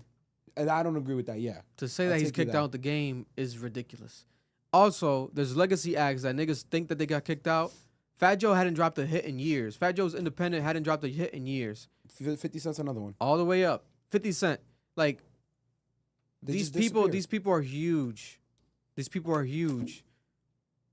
Drake might just have to reach that level where like he takes a break and then he drops a random hit here and there, like a fucking like these legacy bigger acts. Which would suck in a sense because we're not used to Drake doing that. But to say he got kicked out as if like he's not here still is just ridiculous. As if people are not anticipating his album, as if people are not talking about him every single minute. Like, this nigga still is Drake. You know, like I don't get it. But like I said, I told you guys, every time shit happens, the song was Smiley. Trash. If you're just a regular viewer, you're like, oh, there's a new Drake song this weekend? You heard a new Drake song this weekend? Yeah. What new Drake song? Drake dropped a new song? No, yeah, no it's real with this promotion. artist named Smiley. Oh, I've never heard of him. Let me press play. This is horrible. Why would Drake drop this? He was just in a beef. Wasn't he just in a beef? That's how people are interpreting it. But in reality, it's like, oh, Drake, this is his OVO artist, his homeboy from Toronto, Smiley. He promised him this feature, and he dropped it, did a video together. But it's like the timing. It's terrible. Why do this right now? Do this shit another time. Because you have the Tom Hanks, the mainstream bigger people that just know about this beef. Look at over the weekend, CM Punk. Did he say that to John Cena? He said that to someone during the wrestling match. He was like, you're my Drake or some shit. I'm Kendrick and you're my Drake. You're my bitch. Like, it's like, oh, that's the level of this that this rap beef has reached. So Drake's moves have to be his best moves. And I think that he's not realizing that. I think he's still relying on the fact that he thinks, oh, just because I'm Drake. No, nigga, it's not just because you're Drake no more. Now it's bigger than that. Now you have to think about the people that don't care about, that are not fans of you, diehard fans of you. Like, this is bigger than just that. So let me ask a question for the room. Because oh my God, this is crazy. This has been the conversation for a week now on Twitter. Because of fucking, what's this nigga's name? Your favorite rapper. He says the most known rapper of all time. T-Pain? No. Will Smith? Will Smith, thank you. Will Smith went on a podcast and he talked about how there's a certain level of wealth where it's like negative in life because you get so detached from reality and you have all these issues that come with it.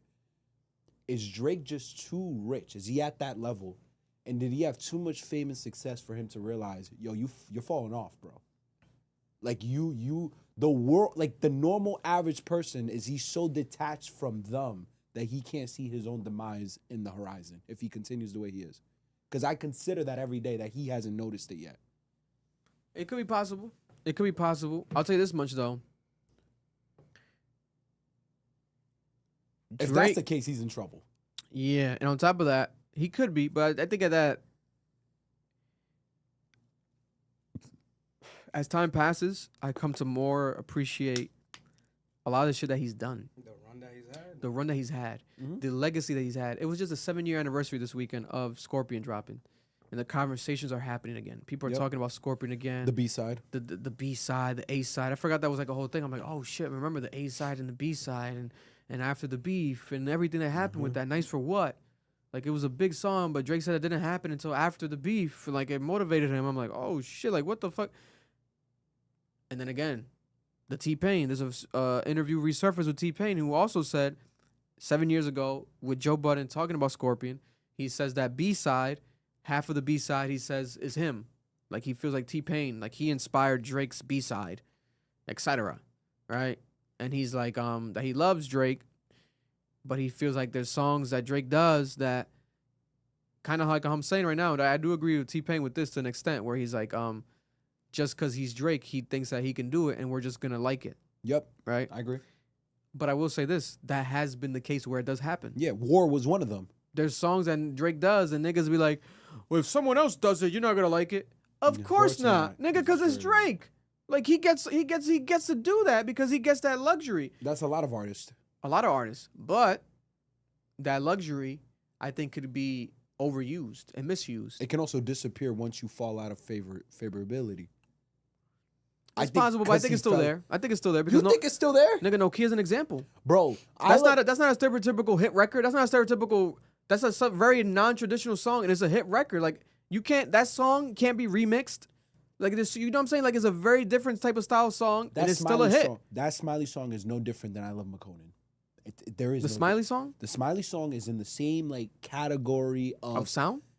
What do you more mean? like that type of alternative, like the risky Tuesday. It's a risky alternative song. Nigga, Tuesday was a smash before Drake even got on it. It's still a risky song to co-sign and get on. It was the same with Versace. Versace was not a song you heard on randomly in the street. That was one region that had it. Smiley song is fire in Canada. It's like you said, Vic. He will hop on songs that are hot in a region, make it popular nationally, right? He doesn't have that. He doesn't have that luxury anymore. I don't believe he has it anymore. I think it's just that the song's good. Like it has to be really good. Like really good. Drake has made some bad songs look good, bro. But like what? Let me think. I gotta dig back. One that maybe could come in mind. Well, I'm upset. I hate that song. I'm obsessed. One of them. But was it really like a hit, or was it No, just a it song we was talked about? Was it a hit? Was it big? It was big. That People one got were the rocking with Degrassi it a lot. video. Song, no? I'm upset. It got the Degrassi video. He dropped it during the diss song pack. Coge No, el micrófono, loco. was Nah, it? Oh yeah, bring it there. Sit with him or bring it this way. Yeah, Just pull the whole stand. Mob Tie is definitely one of them for me. Mob Ties. I hated that song. Mm. I was not a I fan. fuck with Mob Ties. I thought that one. There's a song on Nothing Was the Same. Oh, Worst Behavior. You wouldn't like it. Motherfuckers never loved us. I love that song. You love it. You love it. You'd hate it if it wasn't a Drake song though. If a random nigga did that song, you wouldn't care as much. Motherfucker. Another one was Remember? So Far we're going home. This you know I what I'm got saying. my eyes on you. It's because it's Drake. Yeah, That sounds like every song in the 80s, bro. Love and emotion. No, come Hit on, record, though. bro. That's If Big Sean did that song, you wouldn't care. Because it was a moment for us. I don't know, bro. So I you can think say that about anyone. I feel like. No, you could say that about different artists and different genres of, and not just music and art and movies. A lot of niggas get away with some bullshit. They get away with shit you wouldn't be able to get away with if you was But an artist too. If the majority of the people like it, is it bullshit though? Like, is it bad? I think, For example, the Smiley record is you can say it's bad because no one's fucking with it. But if it's number one, because that's the battle people are having right now. Nokia's not number one. Is it bullshit though? I don't think it's a good song. Nokia? No, the Smiley song. Nokia. no, I think is a Over good the Top song. I don't know, bro. I fuck with that song too, though. Which one? The over the top one, the Smiley with Drake, right? Is that what it is? That's the one. Tumasa, been Tumasa. Over the Top's the old one. No, Over the Top's. Oh no, this a new new one one was that's ass. called No, Tumasa. this new Yeah, one yeah, was yeah. ass. Yeah, Yeah. that's a big fact. He's No, ass. He no said bullshit. it's ass. Cause I don't know. Like people hear Smiley and they hear a different like vibe that they're just Yeah. like they're not used to Yeah. like.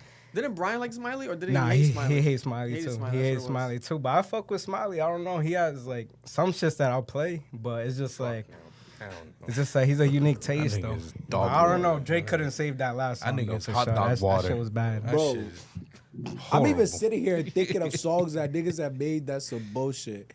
And you would never listen to, bro. There's some songs that Kendrick has dropped that niggas fuck with. Like, this shit is hot ass. You would hate it if someone else dropped How it. about Chubbs, Drake's right-hand man Chubbs, trolling T-Pain, posting on his story, tagging T-Pain. He's in a DJ booth, and he's like, play T-Pain, play T-Pain. And the DJ's like fake ignoring him, and then the DJ eventually plays Nokia. And then Chubbs is like, fuck, I hate Drake. Like, he's pretending to be like a Drake hater that just wants to play a T-Pain song, right? People are like, oh, it's corny. What do niggas expect? Do you expect Chubbs not to troll T-Pain? If the whole camp, you can tell that they obviously feel like the way that Drake feels like. They feel like he has resentment towards Drake. You think that Chubbs not gonna ride for Drake and not gonna troll like T-Pain? We should be happy that that's happening Let's see how old T-Pain is. rather than some other shit. You know what I'm saying? Because it doesn't need to get to that level. It's not gonna get to that level. No. We don't even need to see a rap beef between Drake and T-Pain, a physical violence. It's not to that level. But Drake would know more than us, especially behind the scenes. There's the tweets, the little comments. The nigga might feel like, yo, T-Pain has resentment towards me. Like, why does he always say little slick things about me? Like, he shows me love, but then there's like a backhanded compliment also. Are they peers? Peers? Or is one an OG? T-Pain swears like as if, and I think he did have influence to Drake, No, he did. but T-Pain had a lot of influence. Yo, Vic. 100%. But we're not gonna act like He changed music forever. 100%. But what was T-Pain's main thing? Auto-tune. Auto-tune. But we're talking about context of music. Has Drake's thing ever been auto-tune? No, but So Drake's... what are niggas talking about? Do But niggas look- make fun of Drake all the time for you need auto-tune? Nah, For the Vic, singing. don't do this. Don't do this. Melodic shit, yes. But aside from that, He's still altering his voice on them songs. That's not acceptable until T-Pain comes in. but that's more on the lines of like, let's say, a Lil Wayne. Like, there's more people you can directly tie the T-Pain influence to than a Drake. My thing is... Drake was doing that shit, and How we about might have to the- look up the how dates. about the If- context? We might have to Here's look up the no, dates. how about the Because when did context? Comeback Season drop? How about the context Comeback of the Season music? came out in 2006. When did? That's before T-Pain. No? I mean, like, how When's you, T-Pain's first album? I'm telling you right now, I'm ChatGPT. Because we gotta be honest here. Because T-Pain is like, yo, there's no Drake without me, damn near.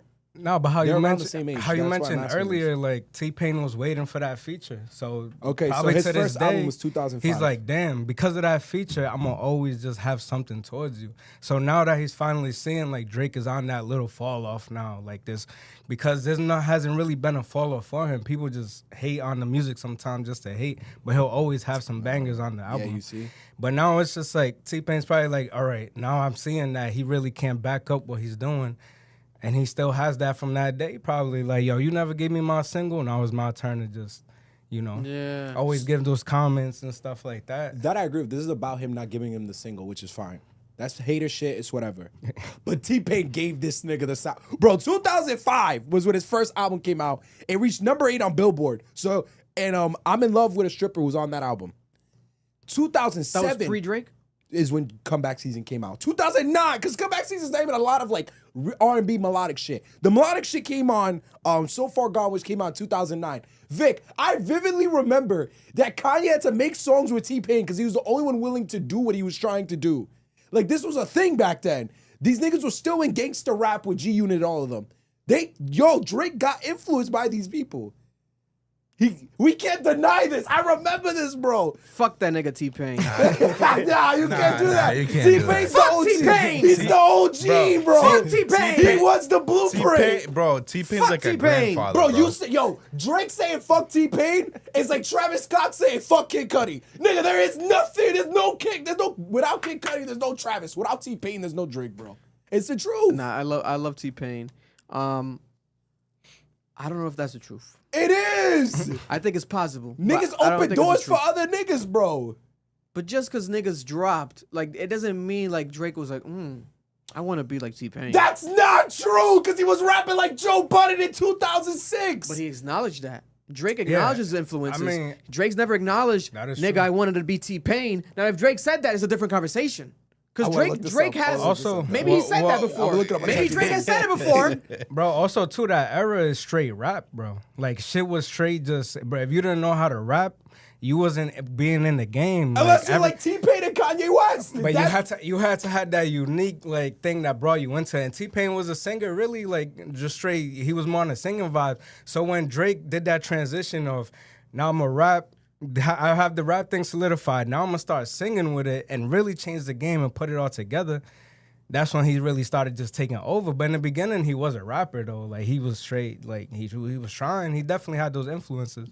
In a recent hit hot him. new hip hop Hit him. profile, it's noted He said Drake has T-Pain. credited T-Pain as a key influence. His breakout 2009 mixtape, So Far Gone, reflected that auto-tune driven emotional approach to blending rap and melody.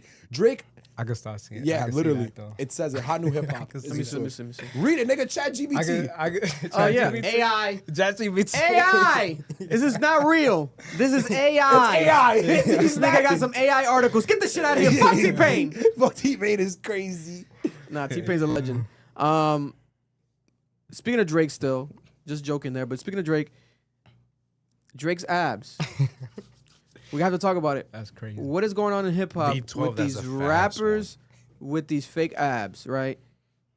Kendrick Lamar's Euphoria keeps aging like wine. It keeps getting better and better with It's time. the best one out of all of them. Certain lines, right now, the Drake bar line, right?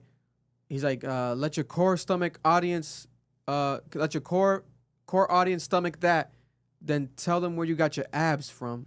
V12 12 is a fast one, right? Drake made a new post over the weekend that has broken the internet.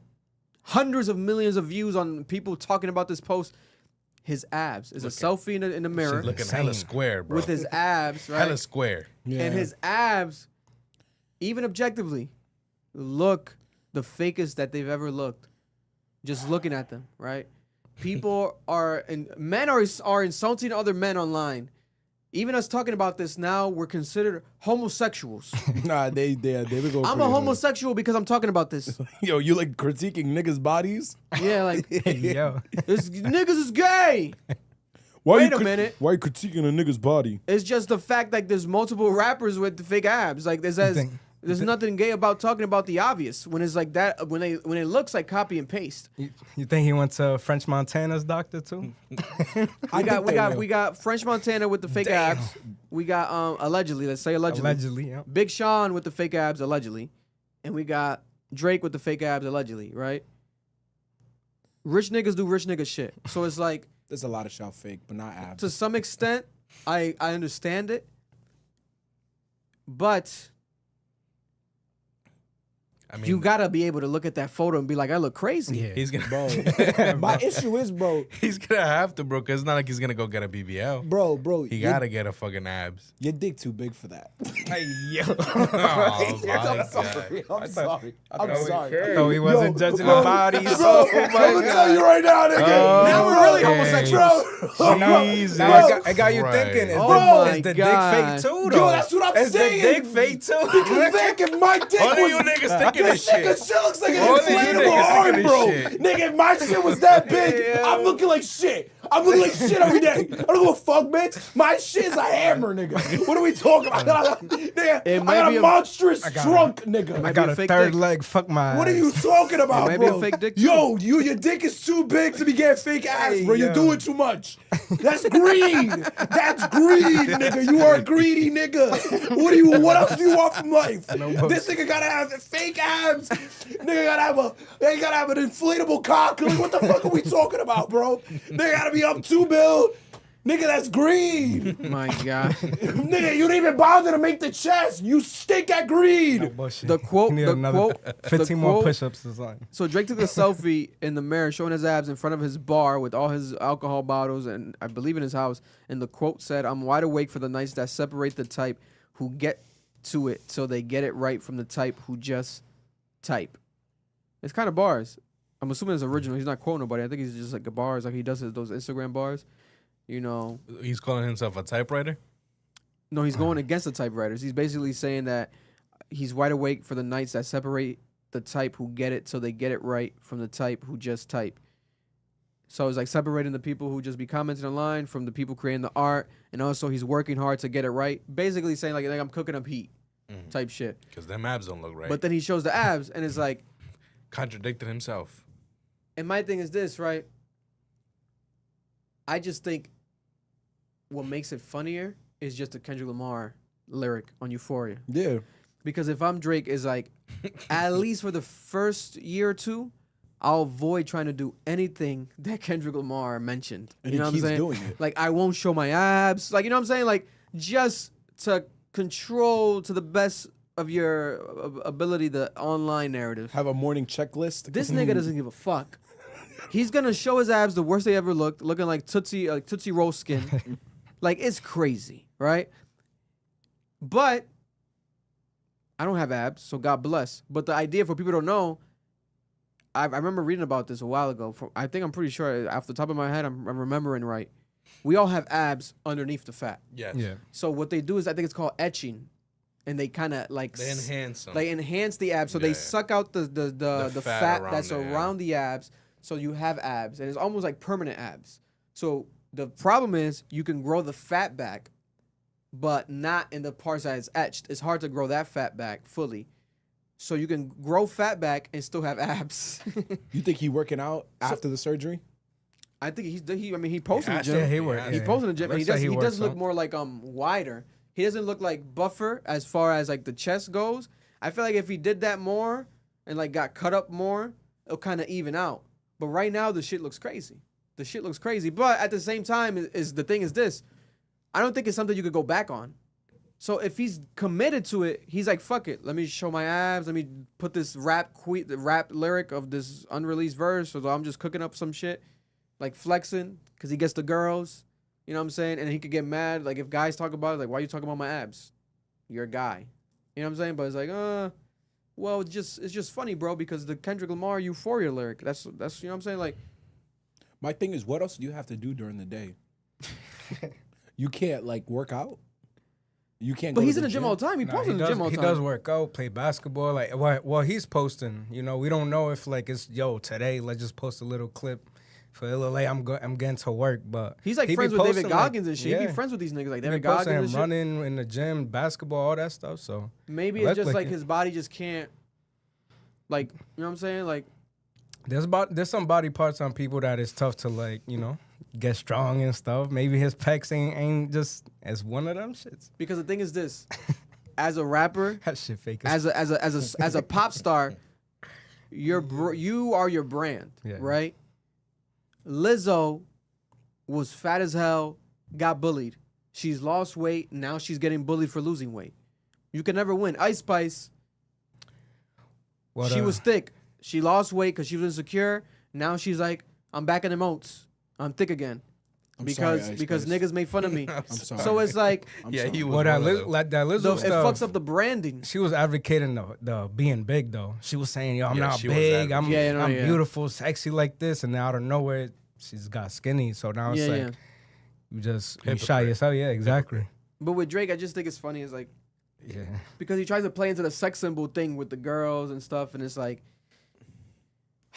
man, I don't know. I think he could go a better way about it. But this has been a thing, like rappers getting their body done. One of the biggest examples is a Bandman Kevo. Have you guys seen Bandman Kevo's body? No. I don't even know who that is. Look at this man's body. My thing is, yo, Drake, you got too much money for it to look that chopped. Look at Bandman Kevo's body. Who is y'all surgeon? Because I'm looking at Khloe Kardashian. Bless. Thank you. Bless. Or which one's the uglier Kardashian? Look at Bandman Kevo's body. Oh no, that's bad. He looks like a cartoon. Like these are the results of ab etching that a rapper. like Johnny Bravo. He looks like Popeyes. He looks like Johnny Bravo. Look at. Nah, that's crazy. That's crazy, bro. Nigga, why it look like he got a stomach on his eyes? Who is that?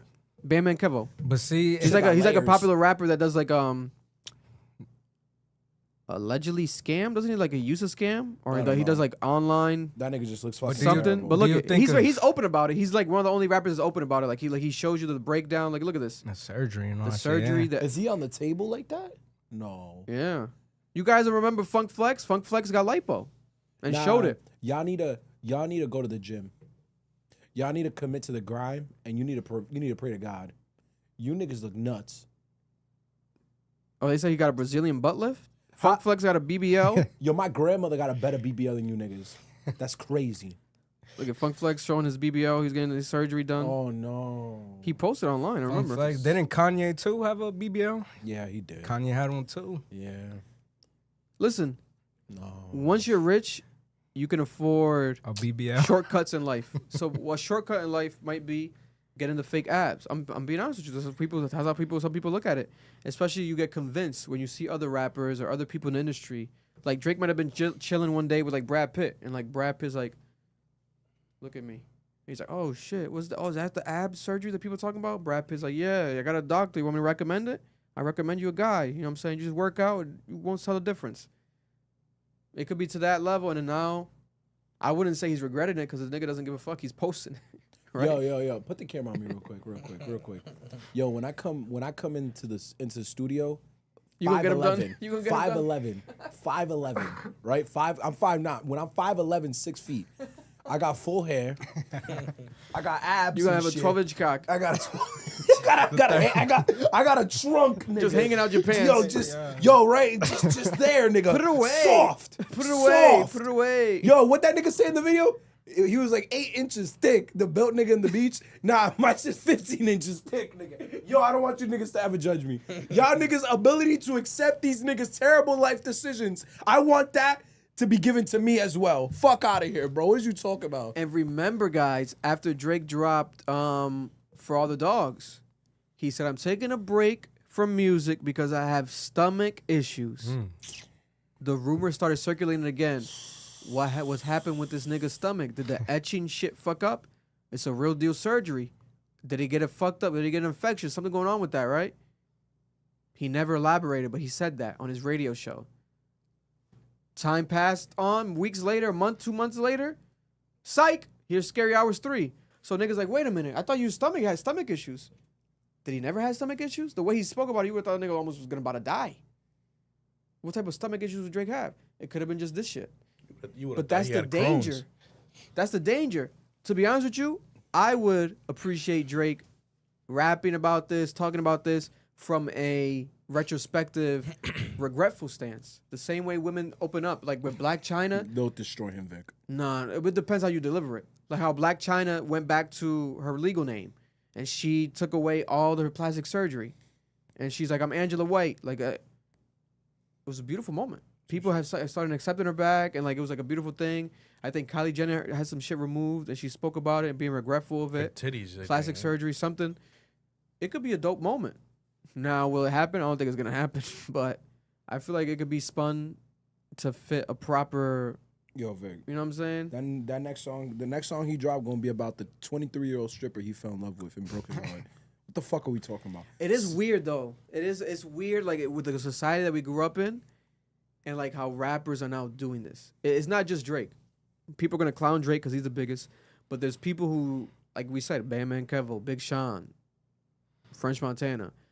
Not confirmed, but you can tell I'm not gonna pull up the photos because they really gonna call us gay. We just start looking at all these niggas' abs side by side. I'll put it in the social media clips, but if you look at these men's abs, like, you know, I personally would never. If anything, I would consider like lipo, but like anything else, no. Even like getting a bigger dick, no. No. Even if I needed it, it's like I would get that shit maybe as a kid because you can like. You know what I'm saying? I don't know. Like, it kind of makes sense. Like, if you're a grown-ass 30-year-old man and you're getting, like, you know what I'm saying? You're getting your dick enlarged? It's like, that's... You ain't confident with at yourself least try by to this pull it time? off. Yeah. Try to pull it off. You know what I'm saying? Like some you get that shit. stretches You and get that shit. shit at 15, and it's like, you're still a virgin, maybe. And it's like, no one's seen my dick yet, so I can, you know, I've been like this my whole life. Oh, my God. You 30 years old... You might link up with an ex from high school. She might be like, nigga, this ain't your dick. It's that new dick. You got the new dick? That's why I will get my hair transplanted. But is that an issue, though? Bro, that's why I'm gonna be bald forever. Do you accept me with my new dick? Nah, yeah. Complain about the new dick is crazy. Like, damn, bitch. Because if she came back, that means the old dick was all right. Yeah, it wasn't too bad. It wasn't too bad. So now you got new dick and it's better. Bro, It might not be better though. Because true. them shits be supposedly long, but they don't be pumped. They don't be working. They disinflate too fast and shit. Yeah, be problems with them shits. Yeah, niggas. There's what's it called? There's That's right, bro. That's why 3 inches stay hard all the time. Oh, nigga. no, that's crazy. The chub corner. That was funny. Yeah. That was funny. Yeah. Yo, nigga, but that's why I won't get a hair transplant. You know how fucking nuts I'll look if I walk into work with hair? Nigga, I look crazy. You're looking like Nigga. Marco Antonio Solis, nigga. Nigga comes back with straight hair, nigga. Bro, I'm That'd never be doing insane, that. bro. Bro, I'll go from this to hair, nigga. I look crazy, nigga. No, Depends bro. what kind of hair, though, bro. What? Depends Afro what kind of and hair. You know what I'm saying? No, bro.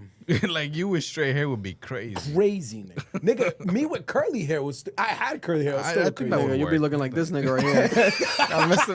McMahon. Yeah. Bro, I'm looking like I'm in shit. primer impacto, nigga. Like, what the fuck happened? What, Oh, 93. Look at God damn. That's why I can't do that My shit, nigga bro. looks Mexican now. It's just crazy. Senor McMahon. Looking like Vince McMahon when Vince McMahon popped out. Bro, looking you wild. can't even lie Niggas either. Vicente McMahon, nigga. It's just crazy. Niggas thought he was Hitler or Mexican Hitler. They don't know what was happening with Vince McMahon when he did this. Bro, because when you do the plastic surgery, you can't lie. How are you going to explain the dick? It just, yo, the pills work. The pills they promote in the porn sites work. Like, no, nigga. Yeah. Same with the hair. I gotta tell the truth. No, I think these guys is not accepting that they're getting older. Like they just don't realize like, yo, time moves on, move with the times. Try to, you know, form your view and how you look at people around that. But you to look a certain way and out of nowhere you just kind of reverse in time and now you looking way younger. You got hair on stuff. You going crazy. Like, you know, it's just sometimes it just looks too fake. Like you gotta, because they do shit where it's different and it's like, but sometimes it's justifiable. Like Drake painting his nails and shit. Like you can equate that to like rock stars because there's been black rock stars and back in the day, like they'll do that, right? But then you tie that with the body, getting your body done and all this shit is like, and also at the same time, to be honest with you, if Drake never got his body done, if this is just natural, That nigga's gross. nigga, it's kind of worse. Because it looks like you definitely might have like a problem with your stomach. And if that's the case, and like, I feel bad, I'm sorry. God bless. Body look like shit. Yeah, like it might be like, maybe that's the stomach issues that he's talking about. But if I have to bet, I'm betting that he got his body done. And I think more rappers have done it than we realize. Why though? Diddy. But like why? You know what I'm saying? People in the industry, certain niggas like might be like from a different cloth where they might not do that. Like I don't think 50 Cent would do that because, you know what I'm saying? It's 50 I Cent. think 50 got the hair at least. Yeah, I think 50 Cent actually now he's like training because he's gonna be in Street Fighter, the new Street Fighter movie. He's gonna play one of the Street Fighter characters. That'd be hard. So I think like niggas like Denzel never got surgery. Like there's certain niggas you No, know. no, no. Yeah, you would never do that. no, but there's a lot of people that probably have done it. But God bless. That's enough about Drake's abs. Where I think we've One more. If Drake comes and he lets you touch the abs, would you touch it to see if they're real? course. I'm bringing another nigga with real abs, and we're gonna compare. and see what's up. We're gonna do an ab off. We're doing a texture. See how that- I'm gonna be up in this camera rubbing niggas' abs, bro. I don't give a fuck. I'll be like, God. we're gonna Hold on, decide hold on, which hold on. one's Go real. ahead, say it again. Bro, I'm gonna be so Drake's gonna be right here. A nigga I know, a super You gonna nigga. be in between both of them? Hell yeah. I'm gonna just be rubbing their abs. I'm Yeah, figuring this out. On your knees or not? oh hell no. Nigga Drake's inflatable cock gonna come out of nowhere. Yo. Hit your forehead. Nah. Oh, shit. Crazy. God damn. Breaking news today. I feel like this was bound to happen, but it happened today, and it happened or over the weekend, let's say, and it happened from Dave Chappelle. DJ Khaled is being called out for his lack of support publicly for Palestine since he's a Palestinian, right? Dave Chappelle went off on DJ Khaled. He was performing in Abu Dhabi, and he had a brand new set, Dave Chappelle. During his set, someone in the crowd shouted out DJ Khaled's name. Wow.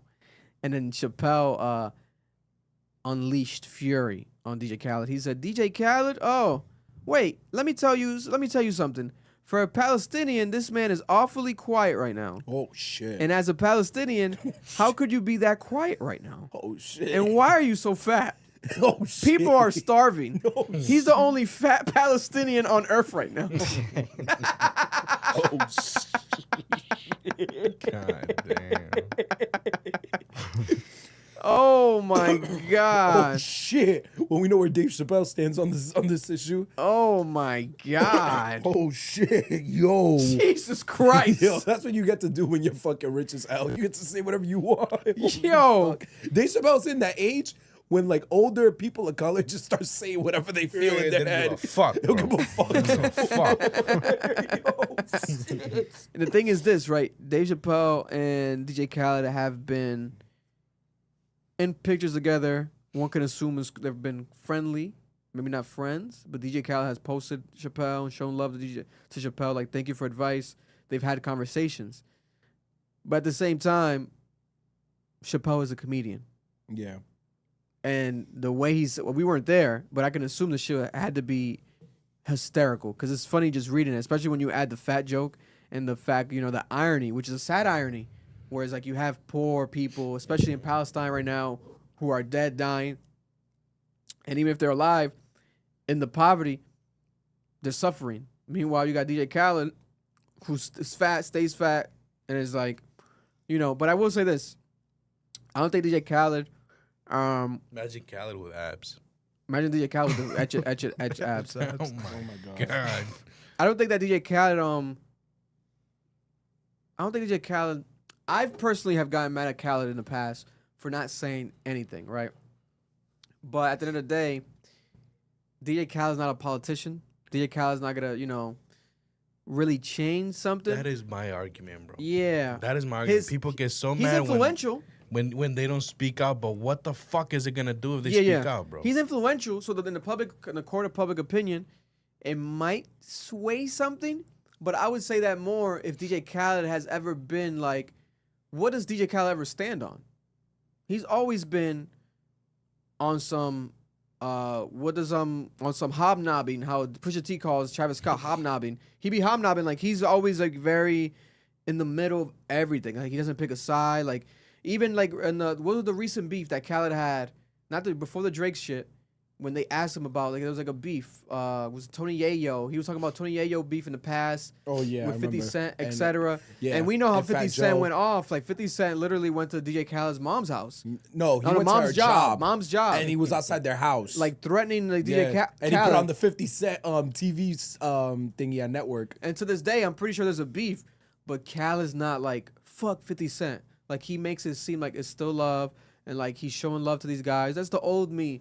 So he doesn't even stand on that type of business. You know what I'm saying? Like DJ Khaled's always about love and peace. There's a way that you could be about love And peace in the Middle East. and still represent your people, especially if you are Palestinian. Don't get me wrong. But I don't think this nigga. even maybe knows. there's also something that we don't know. Maybe he has business With Jews? with Israel to an extent that we just don't know. With the Jews? Like it's like a high level, like he's one of the main investors in like a special company, and like his legal team advised him, don't talk about this because blah blah blah. My thing is, if he actually grew up as poor as like 50 was making it seem, his mom and dad know everything about the crisis. And so does he. Because the thing is, remember, Israel went to Palestine after World War II. Yeah. And that there were multiple like wars, like full-blown wars in the region for about 20, 30 years. So that means his mom and dad are probably refugees that fled Palestine. That's kind of crazy to keep your mouth shut. That's crazy. That's crazy. If that's the case, listen, if that's really the case, obviously, especially when you see his children, Yeah. you can see the Palestinian in his children. I'll say this. There is a way for him. I'm not sure if it's like, maybe it doesn't work in his business savvy or not. I don't know. But you can say fuck the Israel government, not the Israeli people or the Israeli state, but fuck the government and fuck those that are killing the Palestinian and my Palestinian people. If you're Palestinian, I feel like there's a way that he could do that, right? There hasn't been yet someone to a DJ Khaled or mainstream level of that degree. There has. CMC's wife. I think she said something. She has been Christian for a while. McCaffrey? Christian McCaffrey's wife, yeah. The Miss Rhode Island who became Miss Universe. Yeah, but she's not DJ Khaled. Because there's artists who have done it. Kalani, etc. I love Kalani. Drake signed the Drake petition. signed like a petition. But now that's not like how Kalani's been doing it though. Yeah, no, I'm Kalani's talking about like advocating with multiple posts and like Yeah. not giving a fuck. You know, I don't know. It hasn't been the case. And it's like taboo. People get scared to talk about this. Oh, well. So that's the problem. Is like maybe he's just scared. Maybe he's just scared. But if there's someone that can call him out and make it make sense and like make it funny, is Chappelle. So I found that hilarious. I'm like, wow. And in Abu Dhabi. He's performing in Abu Dhabi. So he did that to the Abu Dhabi crowd. And the Abu Dhabi crowd was saying, Khaled, DJ Khaled. That's a perfect like improv, like a spot on move and joke. Like, oh, if I went too far about going in on him about being Palestinian, let me make fun of the fact that he's fat and not supporting the Palestinians. Like, it's like, oh, he's smart, bro. He's Chappelle. Chappelle's a go for a reason. What else I wanted to bring up here? Let's talk about, this is funny, the Ying Yang twins. SeaWorld is usually the place you take How the fuck did we get your family to, you know what I'm saying, to go see some animals, right? But this weekend, there was 7-year-olds and 5-year-olds and all the white mothers that you could think of in the crowd, and they were looking at the Ying Yang twins. And there was girls next to them shaking it like a salt shaker, right? And asking people, wait till you see my dick. I'ma beat that pussy up. They didn't do the clean version? Beat the pussy up. No. Hell no. Fuck them Till the kids. sweat dropped down my balls. Damn. Because the Ying Yang twins were performing with their shirts off at the SeaWorld. They were Uncensored. With their shirts off at SeaWorld. That is crazy. Not a separate concert inside of SeaWorld. A part of the SeaWorld summer concert series that is just a part of, hey, I came here to see a whale today. Oh, 1 p.m.'s a whale, 3 p.m.? Stop by seeing the Ying Yang twins shaking like a salt shaker. You know what I'm saying? Like, wait till the sweat drop down my balls. How much money does SeaWorld make to be able to afford the Ying Yang twins, bro? What the fuck is going on? Why the Yin Yang twins? You think they're expensive now, though? Hell no. You don't think they're expensive, nigga? Hell no. Hell no. They've had, last year, they had Soulja Boy and was it Little B? I think Soulja Boy performed with someone, but they performed at SeaWorld. How do they select these No, people? Bow Wow. It was Bow Wow and Soulja Boy. I think they performed together at SeaWorld. Yeah, And then people were making fun of it like it's funny, but I crazy. thought, like, oh, well, it's funny, but What is the selection these niggas process? is mainstream, like, they're popular, like, okay, like, it's dope. But the Ying Yang twins is where I might draw the line. Bro. I gotta show the clip because it's almost you feels gotta like show the clip. a Boondocks episode or a Chappelle skit. Bro, You can't make this shit up. Bro, my thing is, how did their front office make the decision to hire them? Like, what were the stats? And if you think about it, in 2025, Oh, if hell two no. black rappers came out, Oh, hell no.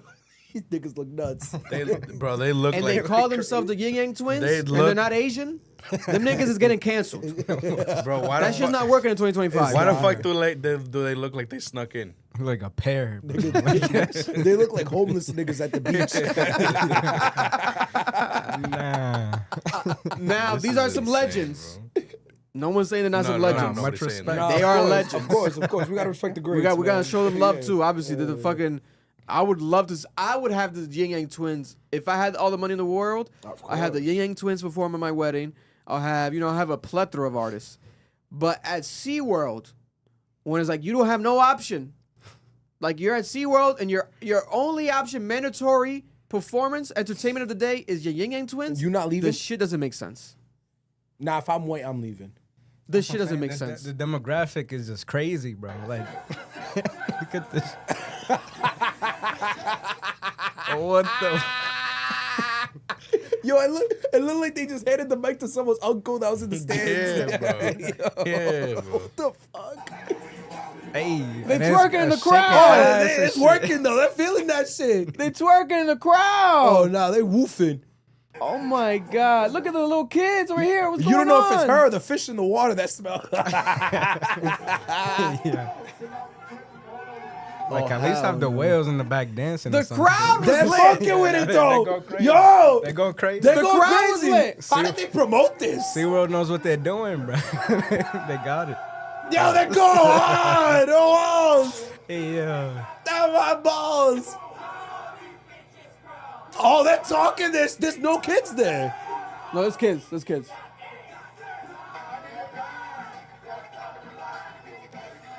They're having mad fun. I didn't know SeaWorld was Nigga, like SeaWorld this, is bro. lit. Where are the dolphins? This nigga's twerking. I would have brought a penguin out and danced with me.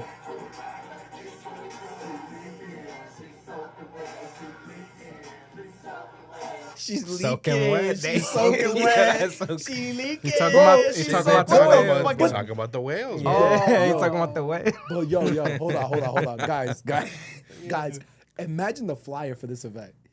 Like, imagine being the It's promoter. them posted with some penguins. It's the Yang Yang Twins on top of like a On top of seal, a a fucking seal, Some and the AI, seal like, some AI, they're like, ah! what the fuck is going on? He's celebrating like it's Madison Square Garden. They just had a sold This out is their crowd, Super bro. Bowl. They just had a sold out crowd, bro. They going crazy. Yeah. I'm done, bro. Yeah. Yo, I've never seen the Ying Yang Twins this happy in in my life, nigga. This is their Super Bowl. Nigga, why are they so excited to perform at fucking SeaWorld, What the bro? fuck is going on? Bro, I knew it smelled crazy there, They had bro. to got paid a lot a lot, nigga. for them to be this excited. They can't believe it. Bro, he's about to die. Why he's so happy? That's the other one. Yeah, no. I don't know what's going on Nah, anymore. this is the funniest shit ever. This is some 2025 shit. That shit only happens this year. The Ying Yang Twins perform at SeaWorld. Like, it feels like some shit out of like a Chappelle skit.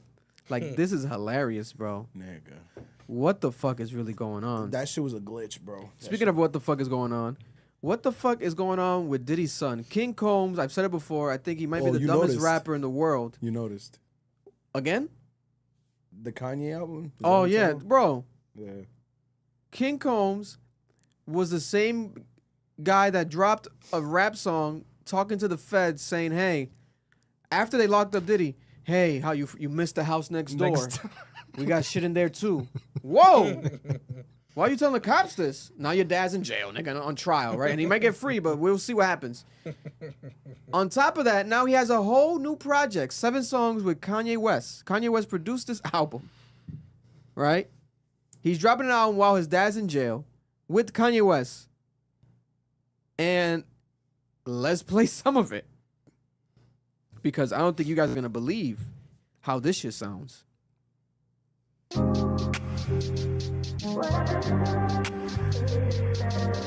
Pay attention to the lyrics.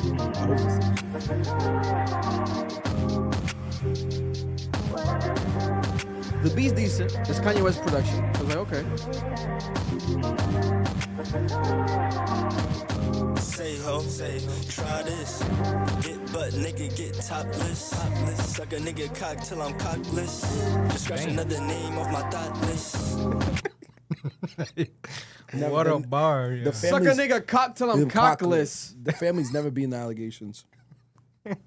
That's just fact. Your dad's on trial for sex trafficking, and he's doing freak-offs that have basically been confirmed. No, they are confirmed. And you're talking about suck a nigga cock till I'm cockless. That tells me he was What? in the How much? freak-offs. How much you want your cock?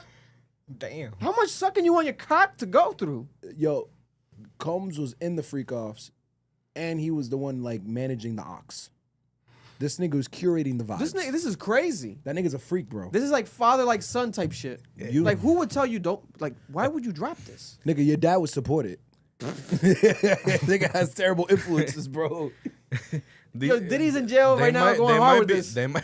Diddy in jail going like this. Suck a nigga cock till I'm cockless. That's the TikTok dance. They're like, yo, play that shit my son just dropped, yo. Bro, yo, Play a new Combs shit. nigga bended it to the track. Nigga throwing bars of soap all over the place. Do that shit like my son said, bro. That shit to his chocolates, nigga. God damn, bro. God forgive us. God forgive us. God. It's just weird. It's like, what the fuck is going on?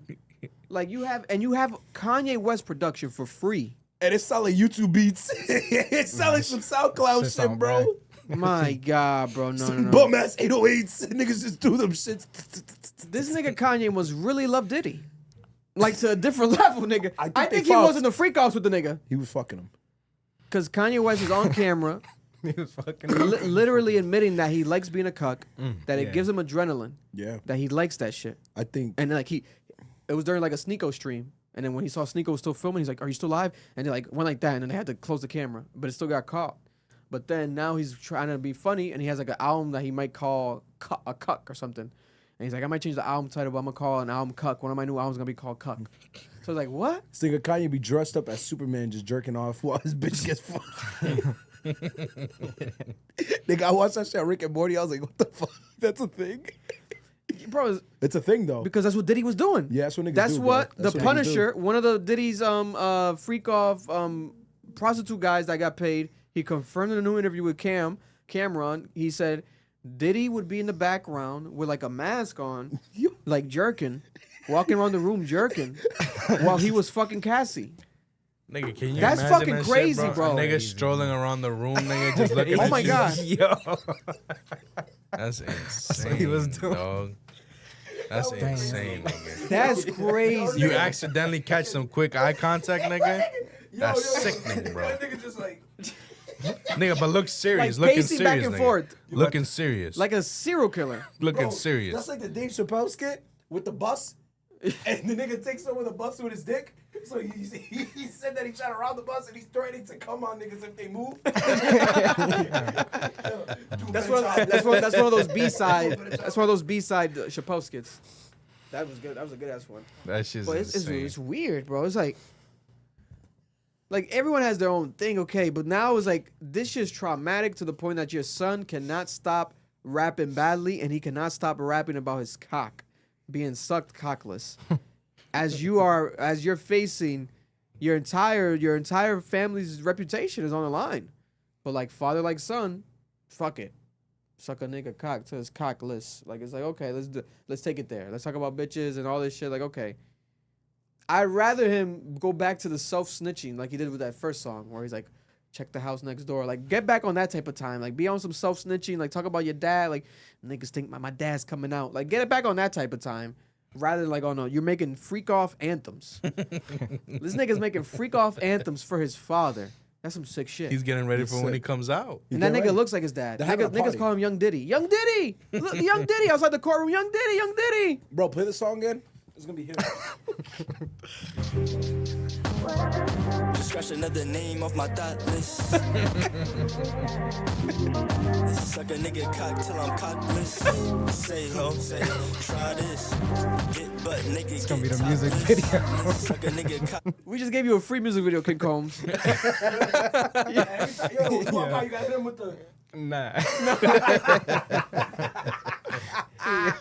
Yo, Because- Yeah, go. before we continue, There's a super side chat. quest with the two.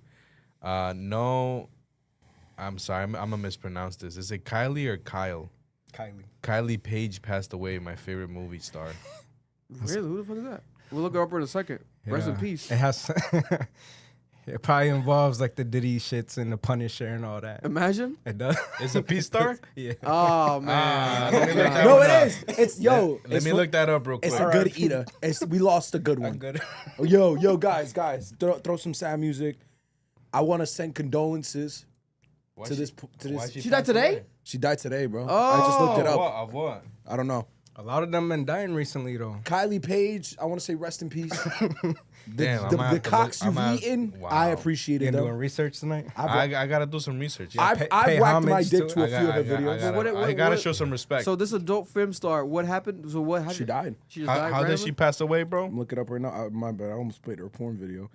God bless. Condolences to her family. Nick Brazos calls her kind soul. What is wrong with people, bro? She Hold on. was a kind soul, bro. Yeah, she was a super eater too. Bro, bless her that's heart. community work, dog. It doesn't. Oh, has not been confirmed. An investigation's ongoing. Oh, Probably okay, some okay. OD, bro. A lot of them have been ODing lately. So prayers God to her. bless, Let's though. hope God for the bless. best. God bless. This is some audio I wanted to play of a woman outside of the Diddy courtroom yelling at Diddy's other son, Justin Combs. Listen to this. Justin, can I get a kiss? Justin, let me get a kiss. Justin, can you kiss me? What the fuck? Let me get a kiss. Let me get a kiss, Justin. Can I get peed on? Nigga, she doubled down on that Let shit. me get peed on. Oh my god, Let me think off that. bro, I That wanna is get crazy. peed on. bro. Where the baby oil? What? Where the baby oil? I wanna get peed on. Where the Golden baby shower. oil? OOTAONGO on YouTube. Is that Jennifer Lopez? Is that a gang member in that bitch too? What the fuck? Yo, No, Bro, people have lost it. she's sick. Yo, Well, people she's Oh, nigga, she's offering her services. I want to get peed on. She definitely bumping that suck a nigga cock to his cockless. She bumping that shit on her. That's a ringtone now. bro. Nigga, This if is sad, bro. if This a is girl, sad. yo, if you were single and a girl roll up on you and go, I want you to pee on me. Oh hell no, bro. I might. You won't take the golden shower? I'll take it to the alley First of and all- let it off. I might, bro. I'll pee on a bitch. I'll pee on a bitch. I can't pee some, erect. on some disrespect. So it's not happening either way. But like on the bed though? I can't pee erect. Why you don't gotta get hard, bro? If get it's a hard. beautiful woman, It gotta be. hard. It gotta be before. Like if it's a beautiful woman, So you gonna get hard off a bitch asking you to pee on her? it wouldn't be a bitch. It would be a beautiful woman, and I would get hard. I'd pee in a bitch's mouth. damn. I wouldn't talk to her after. You want kiss after? Hell no. Hell no. The nastiest thing I ever did is I kissed a girl after I busted her. Oh god. Nah, nigga, you're nasty. Savage. Continue. Moving on. Continue, bro. Yes. Oh we my got God, people. move We on, have bro. state workers and we got nigga. families and children listening to us. Nigga kissed his God kids, bless. bro. Nigga Yo, kissed his kids. Bro, God I didn't, bless. yo. Keep going, Hold bro. on. We're keep all going. adults here, That's- but I hate goddamn. this shit. So sinking, niggas nigga. is telling me You're they never sinking. did that shit. You're You never kissed sinking. the girl after she You're sucked your dick. sinking. Go ahead, Vic. Even if I've done it, I'm Go not gonna ahead, say it. I'm always in I hate love. this Go shit. ahead. Why am I always vulnerable? I'm always vulnerable, and I tell my stories, ahead, and Vic. niggas don't share. Keep it pushing. Niggas at home like, damn, Noel, I also did that, but they don't want to admit it. Why do I have to be the one to walk this fucking ledge by myself? Why can't niggas join me? Why can we not be honest? This be the issue with you niggas. Niggas want to lie. Niggas want to deceive. No, Vic. Yo, all you niggas is liars. All you niggas is liars. Because when a girl give you some good ass head, you gotta be like, thank you, baby. Nah, ma, you gotta go wash your mouth. You said, You gotta go nigga. wash your mouth. You said, gotta wash nigga. your You mouth, said bro. after you nutted in her mouth, nigga. What? That's different. Yeah, that's like right after, bro. Nigga, Like, this shit's still you gonna dripping tell me down. that pre-cum in her mouth? This shit's still dripping down and you kiss. No, you niggas making it gay. You niggas is making it gay. What I'm saying is, she can spit it out, nigga. She spit it out. She gotta. She a spitter? She gotta wash it a couple times, bro. Speaking of before- babies, Yeah.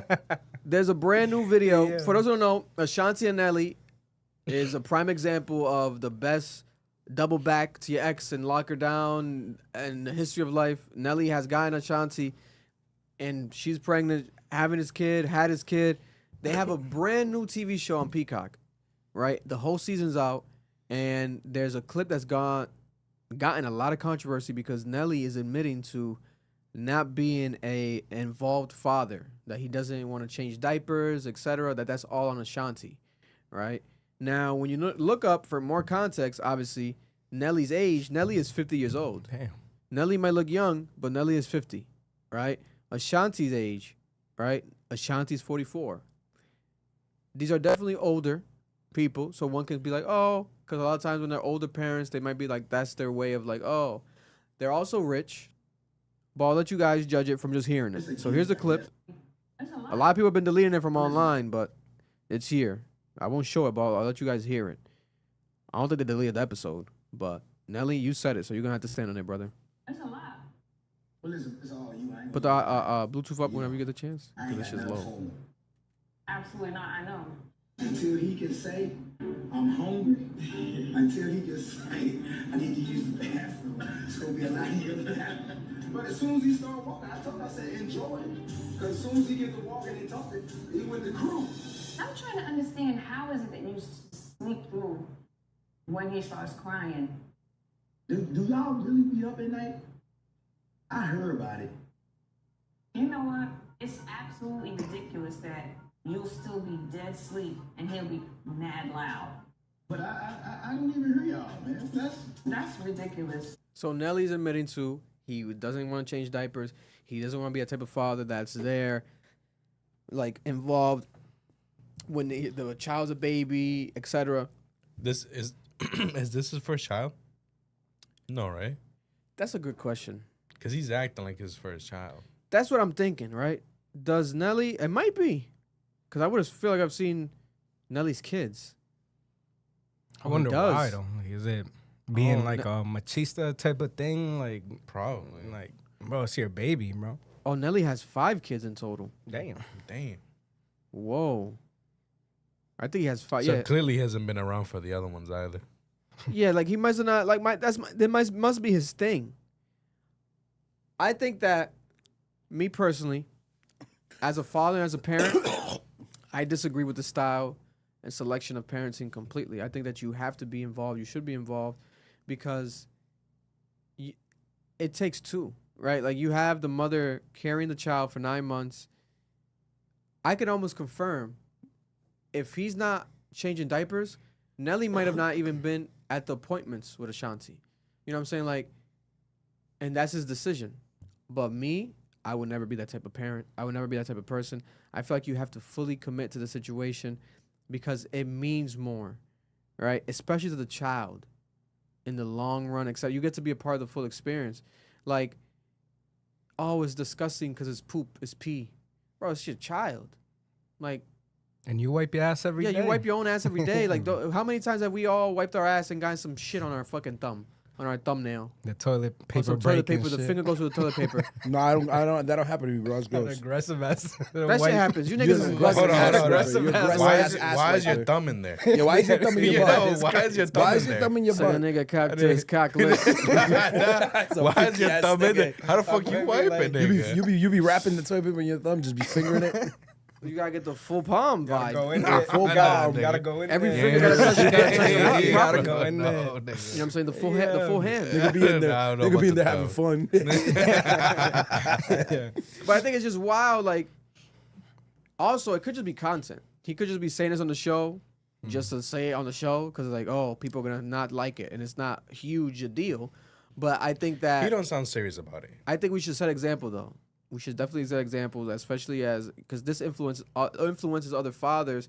When you are Nelly, when you have a TV show about being a father and your life as a father, and you do have Ashanti, and it's like, oh my God, thank God he got her, but this nigga's being a a dad that's there. Like he's like, what's gross about changing your own child's diaper? And I think a lot of men joke about that shit too often. But I'm here to not be that type of person, not be that type of father. That's never been a situation with me. Like I am fully involved, like partake in the child's full creation, full growth, full journey, because you are that child's parent. Like that, your daddy. Like be fully there. Like there's nothing weird about that at all. Like if niggas want to be rich and like, oh, let a nanny handle it, that's something else. Okay, if you want to choose to do that, that still is weird to me. But people have every right if they want to do that, right? They don't have the time for it. Okay. But the way that Nelly's talking about it is like, once he's grown, once he's bigger, once he can walk around and talk around more, then I'll come in. It's like, it's funny, but it's also sad. Like, I hope you're not serious. Like, are you really just waiting until this child grows up to actually be a father? Like, why are you waiting? Being a father is not just being Nelly and just paying the bills. It should be more than that. It should be you being there, wiping the nigga's ass, wiping the daughter's ass, like being there, not just letting Ashanti, the mom, just do everything. Like I don't agree with that. I don't agree with that. I think that's a weird behavior. But Nelly right now is facing a bunch of backlash online because of this. It's a huge topic, very viral, but rightfully so, because it's funny, but it's like, hold up, if you're dead ass, don't do that. Especially if you got Ashanti. Like it's the fucking diamond. You got the diamond that you've been hunting. Everything that comes from that diamond, even the child you niggas has made. Let's protect it. Let's change the diaper. Let's do everything. Let's embrace it fully. But I digress. Maybe it's too cool. Maybe it's not cool. Maybe it's like some rapper shit. Like, you know what I'm saying? Like it's like maybe it's not manly enough. It's something that's like very like against the man standards of masculinity. You can't do that as a man.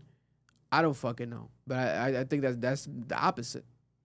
Being a man is changing the diaper. Being a man is wiping the ass. Being a man is just being... Shit happens, bro. I've had shit all over my body. I've had throw up in my eyes, everywhere. Like, it's like I've dealt with it all. Like, bro, this nigga's just lying, bro. He just don't want to do that shit. But you're a 50-year-old nigga, though. Like, you already had 5 kids before, like... Yeah, he tired. Don't nut in Ashanti. Yo, no Don't bust a nut inside of Ashanti. Should have used the condom with Ashanti then. At 50, I'm telling whoever I end up... Yo, if I'm end up with a woman that have kids, and 50, I have a newborn, I'm not getting up. Yo, don't have abort it and terminate it. But he's rich and buff, like he's healthy. Like it's not like he's like lazy. Nah, it can't be that he's lazy. Yo, Vic, I'm not waking up at 3 a.m. to take care of a child at 50. Bro, but you got nothing but time too. Like, what you mean? He should just go in there and just take care of his kid. It's not like yo, I don't go a fuck. yo, that time is for me to rub my balls and chill, sleep. Nigga, I'm 50. Balls. What's going on? I'm 50, nigga. Yo, bro, it's you not gonna wake me up from get it up at 50, nigga. My 50. Nah, I will. It will with this pump, nigga. It will with this pump and these pills, nigga. What are you talking about, nigga? I'll get the new cock that don't need to go up. I mean, you made country grammar. You made it's hot and so hot in hell. And I'm 50. You made those shoes damn near. You might have to give that nigga equity in them shits that you're wearing right now. And I'm 50. Yeah, but why don't just snip it then? Why are we having more kids just to not take care of them? Like just lock her in, bro. That is true though. That's the whole purpose. Lock just her to in. say, If like, you're not ready to change diapers, the story. Don't. That's just gonna. Ashanti was like mad at him jokingly, but I feel that could affect the marriage. You're assuming she didn't want to keep it though. Like this wasn't her decision. You're assuming he wanted the kid. Listen, I'm gonna watch the show. I'm gonna watch the season. It's on Peacock, so they promote it during Love Island. So they always promote it. So I'm gonna watch it soon.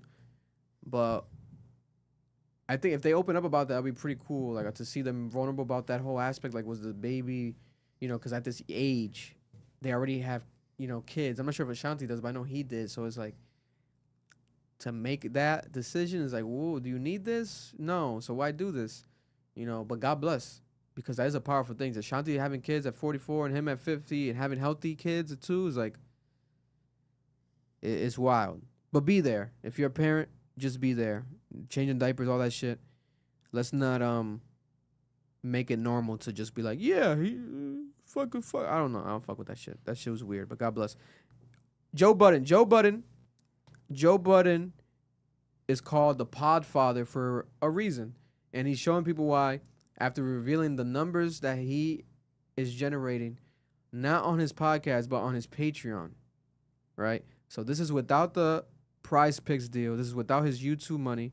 This is without his ad revenue that he ever gets from audio, anything he does with audio. This is without the social media clips on his Facebook, on his TikTok, etc. Just his Patreon. He makes about $1 million a month on Patreon. Damn. Right? Because it was estimated at 900,000. He leaked this by accident supposedly, because he posted that he made 30 million views on Patreon, right? 30 million views in 1 month, last month on Patreon, and he blocked out the money and the members, but then people were able to like invert the photo, and then it shows the blur was still transparent. So he leaked it by accident, so you can see the numbers, and it revealed that it's estimated to be about over 900,000 for the month and 150,000 members with 30 million views. And after this got leaked, it went viral. I'm assuming it definitely went up. So, because people are like, let's check out the Patreon now. So he's definitely now at 1 million, right? And on top of that, he recently announced that the owner of his podcast studio that they film, for those who don't know, this is basically the biggest black podcast, biggest black podcaster, biggest music podcast. Like, this is the number one in a lot of boxes he checks off. Like, this guy, you know what I'm saying? Like, the only people that are bigger than him are, like, the Joe Rogan, the Theo Von, etc. But he's in his own lane. Like, he's dominating his own lane. But he'd never owned his podcast studio that they record in. He had it on a lease, and the owner wanted to terminate the lease. He got mad at him because it was shit that happened, right?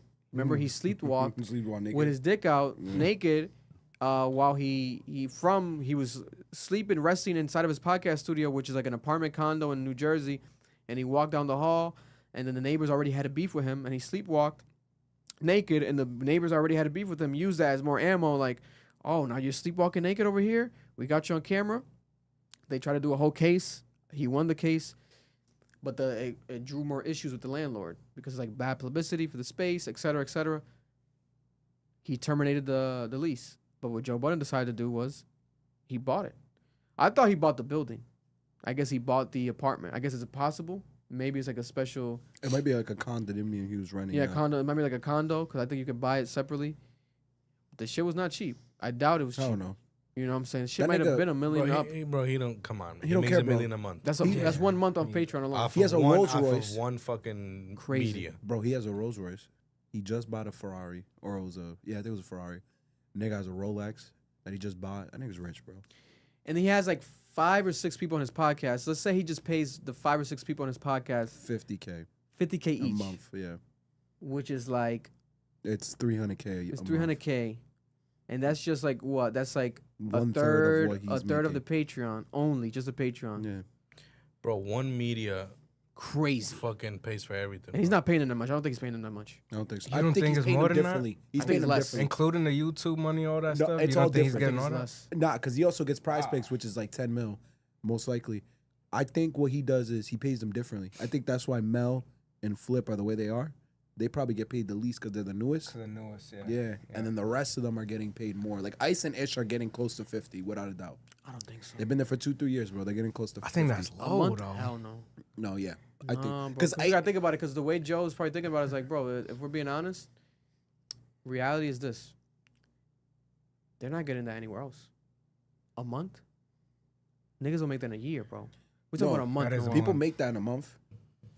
But they're not getting that That's for high just echelon podcasting. thing. But you need to That's understand, upward. they're doing more. Yo, Vic, I don't even have Patreon. You do. You see it more than I do. They're there 12, 14, 15 hours, 2 days out of the week.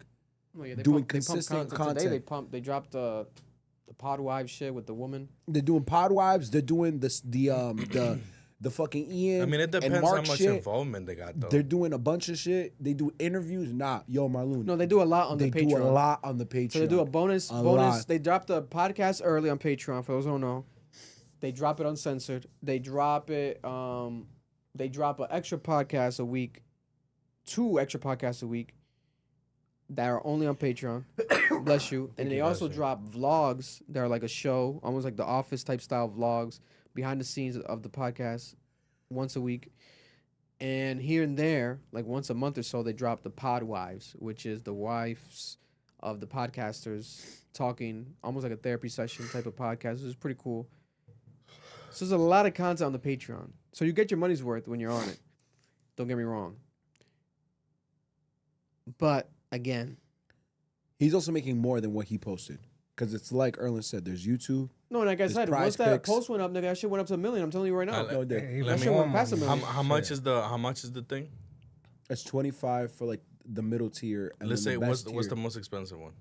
Oh, I think he has like a 40, no. 50. He has the there's a tier. I think like it's like $100 tier. Yeah, there is. They were talking where about like it. a part of the show. And you like said how many? 150,000. 150,000. The majority of them pay for 25 because below 25 is trash. So Like the he's majority of them making pay almost $1 million from a that. year. I mean, a month. Yeah. He has He's a very making, like, loyal fan base, like me. Like people who listen to him all the time. I listen to him every day because you're just used to like the his consistency. opinions, his consistency. Yeah, so it's like my thing, bro. It's 50K. It's close to that for the older ones. so. Parks probably makes close to 100,000. No, a 50. month. No, Parks is different. Parks is has different. 2 jobs. He's making close He to 100K. edits. He a does a month. lot of stuff. Yeah, but I think Ice and Ish are making like 50 because that's only $500,000, bro, a year. That's not even that much compared to what he's pulling in. I'm not gonna lie. If them niggas getting paid that much, I'll tell you this. After that, them niggas is getting. Joe is like he's blessing him. I feel like because bro, there's a lot of episodes that niggas don't even really talk. Like they take a lot of episodes off, and he gives them like vacation days, a lot of vacation days. Like it might be 200, 300K a year then. Yeah, I feel like they would probably get more of like a yearly thing than like a monthly. Yeah. Cause that's a lot of money, nigga. I think Mark's making the most after that shit getting leaked, bro. There's some negotiation. Oh no! Yeah, they confronted him like Flip, and all of them confronted him. I posted it. The clip went viral. They confronted him, but they were joking. But I feel like there's truth in the jokes. Truth, man. I think it is yearly because Flip was saying like his contract was about to end and stuff too. When like I forgot they were negotiating early. So you know why I know it's close to 50? You know how much Rory and Mama making? About 30K a month. When they were with him, yeah. When they were with him. When the Spotify deal was happening, they were that was early, bro. That was before this nigga's making this much. He was giving them 30K a month. That was before like Patreon was popping. Yeah. That's why I'm telling you, bro. He might be giving them that much. Cause after you pay them, all you have left is Ian. There's a lot of money out there, man. These niggas making God bless. Stupid money. Yeah. Jesus Christ. Stupid money, bro. Bro, if he's paying me that, even I'll go on that shit. And I don't even like that nigga. Yo, Malou be up there clapping every time he talks. Yo. Every joke he makes. $50. I'd be hot. But that's my thing. Sometimes I get mad, but because they go buy a Joe Budden dildo. The way they are, ride that dick. the way they are, it works, Yeah. right? And they make the money. But it's like if I was getting paid that much. Like, bro, I'm going harder. I would go so much. I'll have like notes and shit, nigga. I'll have like an assistant that comes with me. Like, I'll have like a producer. Like, it's like crazy. Like, what the fuck? I can't lie. I think they're a little lazy. Like, I think a lot of them are a little lazy. Like for them to, but it still works. Like, so it's like because people are there for them. Yeah, the dynamic of the team works. Yeah, but it's like it's because of him. It's crazy when he has topics and it's like, nah, I haven't seen it yet. Or like stuff like that. And it's like, bro, like he's giving you a bag to see it. Go see it. Make some time real quick. That's the funny thing. I remember there was an old clip of Ish getting mad. Because he was like, oh, this nigga Joe asks us to watch mad shit. It was on the Patreon. And he's like, turn it up. And he's like, yo, that's too much work throughout the day. This nigga Joe sending the shit we gotta watch. And Imani and Ice like, bro, it's not that much work. And Ish is like, nah, what the fuck you talking about? I got other shit I need to do. Nigga, if you're paying me $300K a year, I will watch gay porn. Bro, I will watch children get killed. I'll watch whatever you want, bro. I don't give a fuck. But I don't think they're getting paid that much then. Like walking around, you gotta be lit. It might be just $10K a month or something. Oh, you think? Nah, bro. Vic, that's crazy. That's Nah, Vic, stop. I'd still be there if you paid 10K. And that's a lot of money that's still. Exploitation. 10K a month, I'll still be there. Because they do other shit. You think Ish is like does real estate and shit. He's like successful in that construction company. Like he's up with that. He been up. He said he's been had $1 million since he was like what 18 or some shit. Yeah, like because he was drug dealing. You know what I'm saying? Like he's been making money. He knows how to hustle. Ice, on the other hand, is like they've been saying he does do like walkthroughs and stuff. I haven't seen the flyers, but I guess he does get money. Like he should run up the bag. I'm surprised Ice hasn't done like his own spinoff YouTube channel talking shit. He did like the streaming thing one time, but like they should do that because they're so big that anytime they do that, it works. Like it blows up. But yeah, I don't know. There are celebrity aspects to it because, like, for example, Mark Lamont Hill, they have him now. Yeah, that's he's like a different. celebrity Yeah, additive. he definitely getting paid more than and all he's of them, really I good think. at what he does. Melissa Ford, that's a celebrity additive. Whether people like it or not, she is Melissa Ford. Yeah. She's the She worst creates one. she adds to the content. Drake's dissing her. Yeah, Like no, it that's adds what it is. it adds value. Like Yeah, like she yeah. has a past history. Yeah, Like I agree. she's a legend in her field of what she's done. But her name carries her more than anything else. Yeah, but I do think the chemistry of all of them is No, it's really great. undeniable. They have when they diss each other, even when they get heated at each other, like the shit would be hilarious, bro. But I definitely think it's they funny as fuck. They worked to get there because I remember when Rory Oh, yeah, Moore yeah. first left, Ice and Ish, it took like a year for it to It get was a lot of going. work. It was a lot of work, but they're there now. Yeah. But them niggas, bro, they're definitely gonna get a raise or whatever. They, No, you know what I'm saying? Like they get an extra 10K, nigga, at least. All of them. it's a lot of money, bro. Because Patreon, I would assume, is where he makes damn near maybe least of his money. Yeah. Because his YouTube is censored. He be censoring a lot of his shit. And he doesn't play the music on YouTube. No. So he monetizes all that. Mm-hmm. Oh my God. And then he got the Prize Picks. He was a part of the fucking Prize Picks Super Bowl commercial. Mm-hmm. Like, nigga. Yeah. Come on, He's bro. getting invited to the Christmas parties for Prize Picks, bro. He's getting a bag from them. He be bluffing. That nigga has mad money. He be bluffing and pumping. He says he's rich, but he doesn't make it seem like he's that rich. That nigga's rich as fuck. That nigga Joe might be up like, God bless, bro. Obviously, he has a team. He has like a managers and shit. That's what people don't understand. Obviously, he has managers. He has editors. Expenses, yeah. He has a full-on staff. So there's expenses, and them niggas all eat well. So like, you have to break bread. So I do get that. But still, He's taking home double-digit millions. yeah. Round of applause. You know what I'm saying? Facts. Congratulations to that. That's a W. That is a You know, W. that should be celebrated. So I want to celebrate that over here. Shout out to Joe. That is very legendary. Congratulations to you. Doing all that shit independently is incredible. Speaking of money, we got Nas, right? A week after Jim Jones said that Nas is not better than him, Jim Jones said that he's a better rapper than Nas, that Nas can't fuck with him. He's calling out Nas a rap battle. Now there's a brand new commercial. This is how Nas responds with a brand new commercial he drops on his Instagram a couple days ago. And people are like, what is this? What is this? Is Nas walking through like a casino? Turns out Nas has partnered up with Resorts World New York Casino, Resorts World in New York City, on a $5 billion plan to expand a casino in Queens, where Nas is from in New York. Right? They're transforming it into a Las Vegas style destination, 350,000 square feet, making it one of the largest casinos in the world. More than 50 acres of new dedicated park space. Like 50 acres just for parking. That's insane. Just for parking.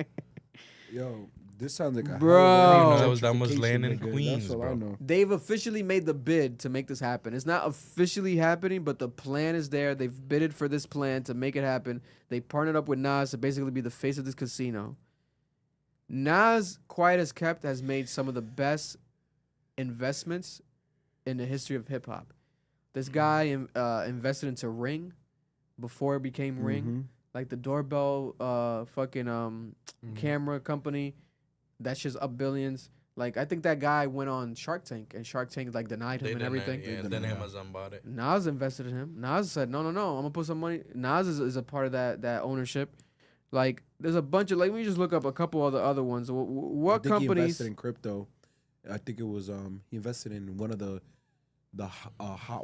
cold wallets that exist. Or hot, whatever. it's Nas called. also invested into Dropbox, Okay, that was the one cloud of them. Yep, storage company. yep. Who doesn't know fucking Dropbox? Especially every rapper in the world uses Dropbox, right? Lyft. Oh, I Who remember doesn't know that. Lyft? Genius, the Rap Genius website, right? And Pill Pack. Never heard of Pill Pack in my life, but anything with pills in it, nigga is making money. That's what I know. These investments have contributed to significantly to his estimated net worth of $70+ million. No, he's a billionaire. That's cap. No way. right? Only 70, bro. I don't Come believe on. that. He has Escobar cigars, and now he has this. He's a part of this $5 billion expansion plan for this casino. Meanwhile, we also have Jay-Z also trying to build a casino In Brooklyn. no, I think in Manhattan, downtown Manhattan, or Manhattan, something yeah. in New York as well. Nas might have beaten Jay-Z to it. You know what I'm saying? They might be. This is rich nigga battles now. They're no longer beefing in raps. They're beefing about casinos. Well, This is a different level of status, right? But then people were arguing online. Oh, people are making fun of Drake for his steak deal and the gambling deal. Where's the feedback for Nas, right? yeah, because you're not only doing gambling, you're also selling out your block. That's gonna take gentrification to destroy that land for the parking. People are saying it on Twitter. I watched it. A lot of niggas was like, yo, you sold your neighborhood out the same way Jay-Z's trying to. He did it with the Barclays Center when they built for the Brooklyn Nets. They tore down a lot of housing to build that stadium. Now they're saying there's affordable housing units that they're gonna include in the development of the casino. I was reading up on it. Affordable for who? That's a loose term. It could be affordable according to like medium income, but medium income in Queens is insane right now because of gentrification. I mean, it's developing. He did say they're going to develop a lot of jobs. For who? For the white guppies that live in New York now, who live in that live together in like some shitty ass like closet apartment. No, I mean, Some hot takes out there. Yo, niggas have been on his ass. Is Nas selling his fucking soul? Damn, Jim Jones, you might have been right. Fuck. It's just for Nas to be praised as an introspective rapper and to promote something like gambling, to promote the destruction of land and community so you could expand gambling. Very interesting. I find it. But it's where the money's at. No, always where the money's at. You gotta get the bag, no? Gotta get the bag. That's Mr. Illmatic doing that. Maybe we gotta tear down the block. That way we can build it back up. For who? Because I don't know. These are things I ask myself sometimes where I'm like, this is dope. But it's like, damn. Like when I see Master P selling rap snacks. Like, ooh, we have our own black-owned honey buns. We have our own black-owned cereal. It's dope. But this is killing us. Like, this is unhealthy. We got the Master P, or is it Snoop Dogg? Doesn't Snoop Dogg has his own ramen noodles or something? No, Snoop Dogg has his own cereal. And then Rap Snacks, Master P has his own ramen noodles, right? And it's like, oh, it's dope, but why can't we have black-owned healthy shit? Maybe long-term is like, we push the bullshit first to run the bag up, and then we get to the healthy shit. Well, Kevin Hart had the whole like franchise of those healthy spots. Didn't it do bad? No, I don't know why. I don't know why he sold it. Oh, he sold it. That's what it was. He sold it all off, and no one could understand why because it was actually doing well. It had high reviews. Because the thing is, this is actually crazy. I was reading about this in The Economist. Fast food restaurants are closing, like rapidly. What's opening up is places like Kavana and like healthier eating This nigga will be having me dying, bro. Kavana. Kavana, What nigga. the fuck is it What called? the fuck is Kavana? What the Kava. fuck? Kava. Sorry. No, Middle Eastern Chipotle. I'm sorry.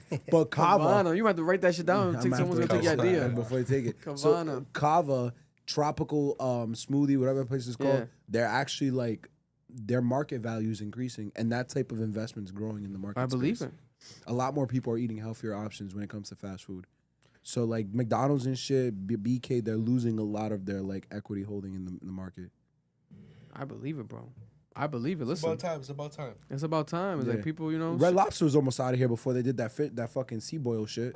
Oh yeah, that black owner Nah, that flipped the whole CEO's company name? around. Flipped the whole That guy company went crazy. He's like a He did what? like a Panda visionary right now. Express, right? That was his Yeah. first one. He did Panda Express. He Yeah, flipped he it did around, Panda and now Express. and now he's like he switched out the whole Red Lobster. Like he brought them back to like the green. They're making money again. I think they're profitable now again. Like Yeah. it's crazy. He brought fish boils, so now seafood boils. So like Everyone's talking about $100 it. family seafood boil. Everyone's doing reviews on it. That looks crazy. Nigga, my mouth's getting wet right now. Hey, yo. Suck a nigga cock to his cock. Nigga about to suck the shit out of that lobster's cock. Crab leg. Got the tail in his That mouth. crab leg's gone. Yeah. Yo, you Come go walk on in, my ass. you go walk in the restaurant, you just go see Vic with a big ass lobster tail in his mouth. You know what I'm saying? With the Double cheddar XL freshmen. Do you guys recognize any of these Double XL freshmen? The freshman class list broke after we ended the podcast last week. 2025 freshman class. We have Jello, Jello. the NBA player, right? Jello Ball, the Ball brother. Laser Dim, 700 from Atlanta. Ray Vaughn, TDE artist. Samara Sin, another TDE artist, I believe. I think she's like a newer one. The newest female act they had.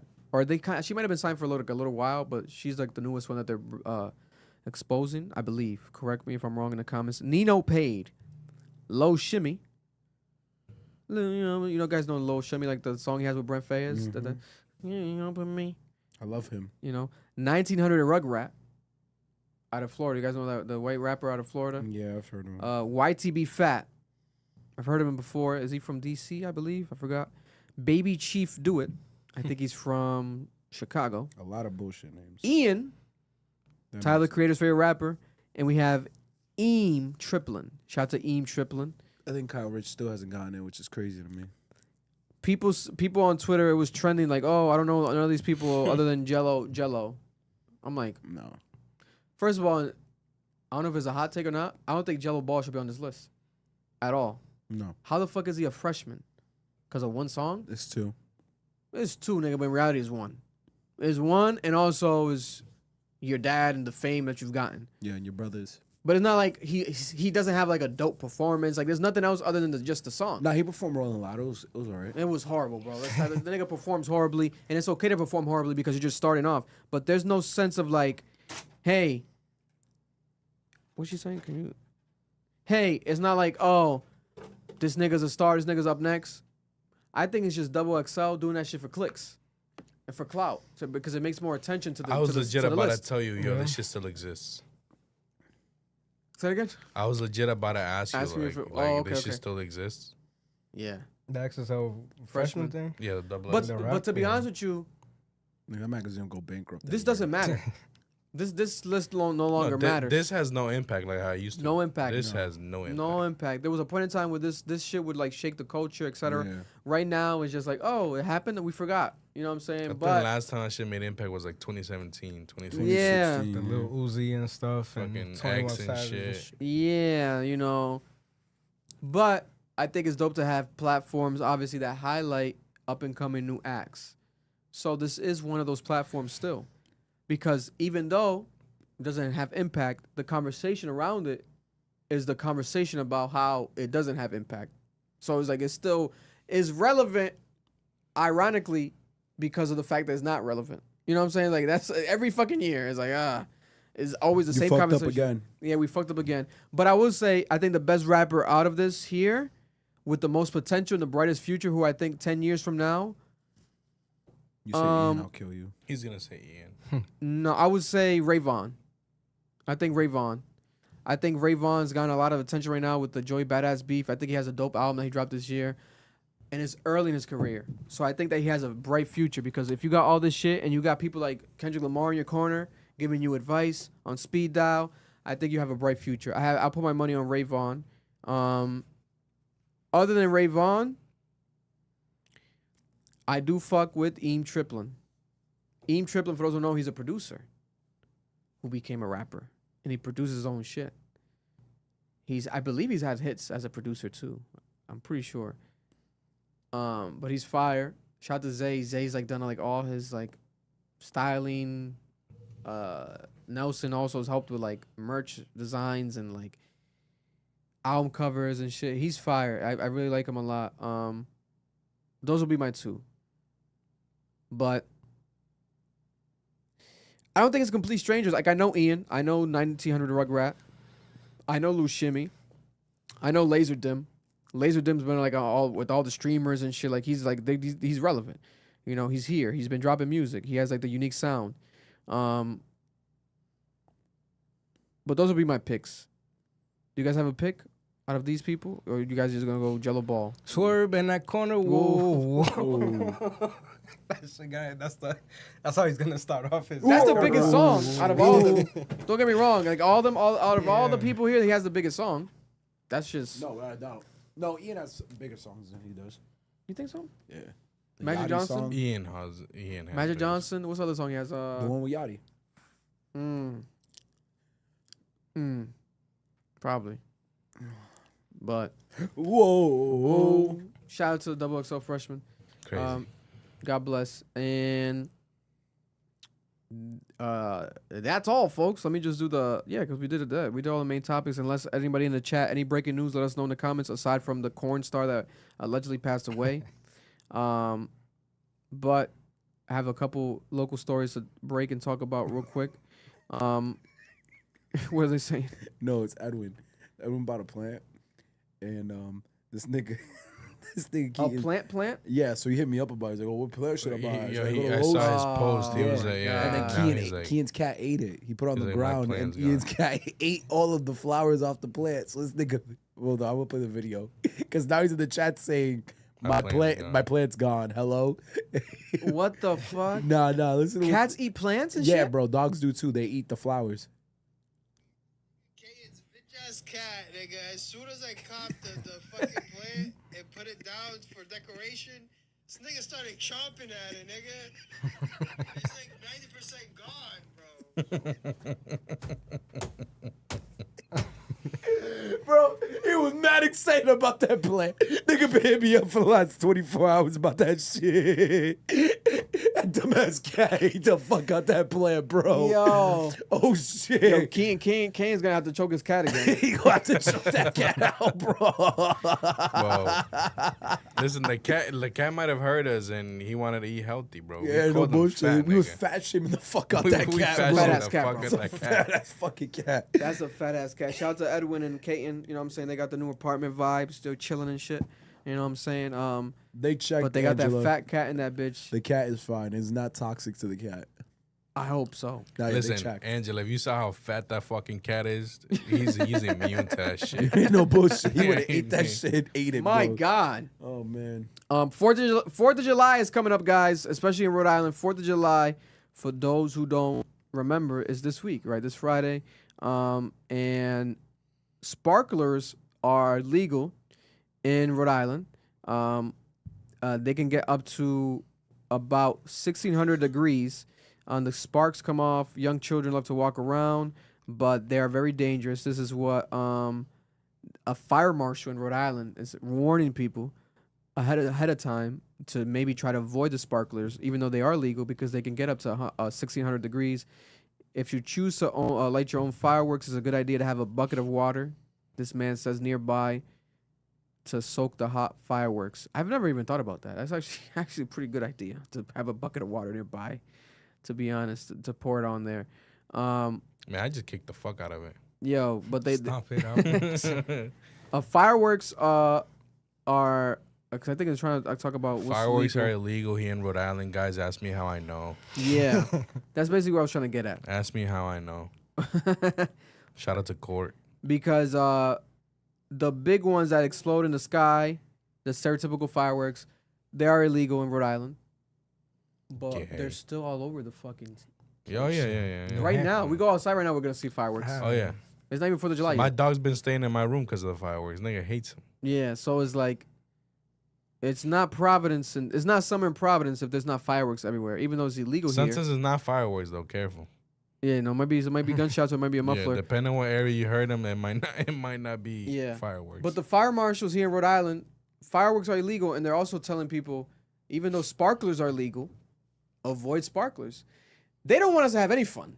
They want niggas to hide in their house and just put firework TV shows or like a fucking like a wallpaper of fireworks just on TV. Yo, I'm gonna do that shit and I'm gonna have a teteo, nigga. Eat my dick. Yo, but I mean I get it. It's a safety issue, yes, but just be smart about it. David got to be on 10 that day.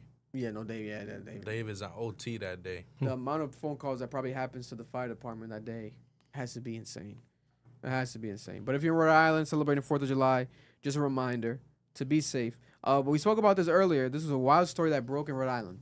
right? One of the craziest, most recent stories in Rhode Island on the news locally recently has been this situation right here. Unfortunate, but it says that there's a former Providence police officer, and she's been officially charged in a drug raid, and she's being held without bail, the judge said today. Former patrol woman, her name is Destiny Vieira. Classical student, classical high school student like us. She was younger. One of our peers, classical high school student like us, right? She was taken into custody last week after a joint investigation by the Providence Police and the Pawtucket Police. They were doing an investigation. She's 25 years old. She was arraigned on 2 counts of manufacturing and delivering or possession with intent to deliver a controlled substance, and 2 counts of distribution or manufacturing in or near schools, conspiracy and keeping or maintaining a common nuance. Bro, you know what's funny? Dumbass, yeah. The state went out of their way to report. Bless Thank you. They went out of the way to give Nuisance. her salary. She was making $73,000. Her salary? Yeah, bro. Wow. I'm not moving weight. Making what, $73K, bro. What the fuck? Like, bro, I'm working 2 jobs and make 20 less than that. Like, Shorty's making crazy amount, and that's starting too. Like, it wasn't like after a couple of years, it probably would have went to 80, 90,000, even 100K. Yeah. She said, So that she was that's insane. accused. She was accused of possessing fentanyl and cocaine Oh yeah, with the intention to sell. fentanyl. You need more years than Wow. that. They're gonna throw her Oh under jail. my God. Because here's the thing: she was a patrol officer, so she wasn't technically a cop yet. They was explaining it to me. So Yeah, she's not she protected was on by probation. She She was showing Yeah, probation probation period, officer, but yeah. she's like she was stuck at the desk, so the Bill of Rights don't apply to her. So there's something called the Police Bill of Rights in the state of Rhode Island. They wouldn't have arrested her like this if it applied to her, bro. She doesn't get the Bill of Rights. She doesn't. From what I understand, the union doesn't care either. Bro, she's fucked, nigga. Her attorney, though, this is a case that right here that's very interesting, right? Her attorney is arguing that there's threats being made already for her safety because there's course. people that have been arrested by Providence Police. So if you put her behind the jail cell with other people that have been arrested by Providence Police, Yeah, they'll try to kill her her. life is at risk and she can get killed. And on top of that, she's a woman. So, but obviously they're not gonna put her with other men, right? They don't do Nah, that. it'd be women. No, nah, she it'd It's be just straight women. with women. Yeah. Be women. Okay. No, she has to rat. That's the only way out of this. Yo, put the camera on me. You got a rat. I'm not a rat, but you got a rat.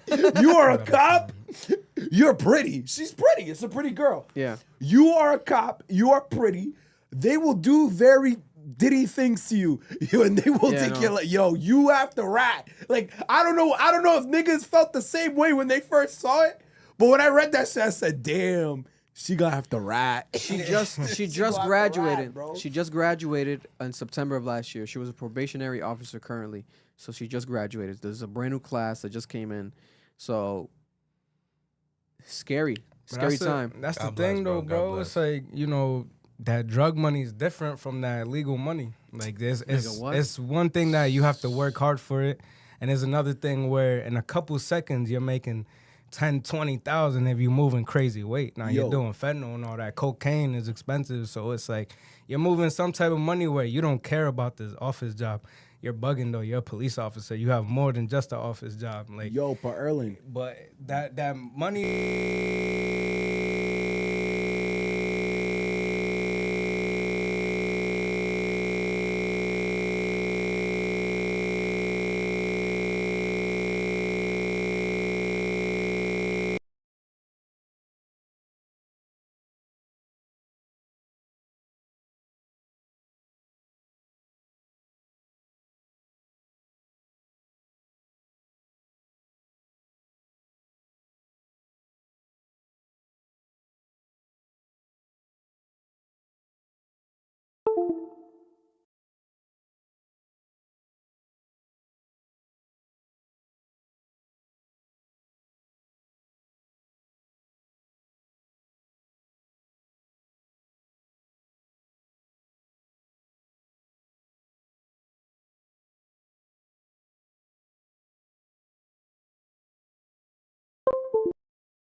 Yo, yeah, we good, guys? Can y'all let us know we good? Yo. Can you hear us, guys?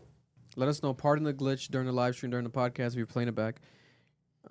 We had to turn off that roadcaster real quick. It was glitching. Let us know if we back in this bitch. Ending the podcast soon, any minute now.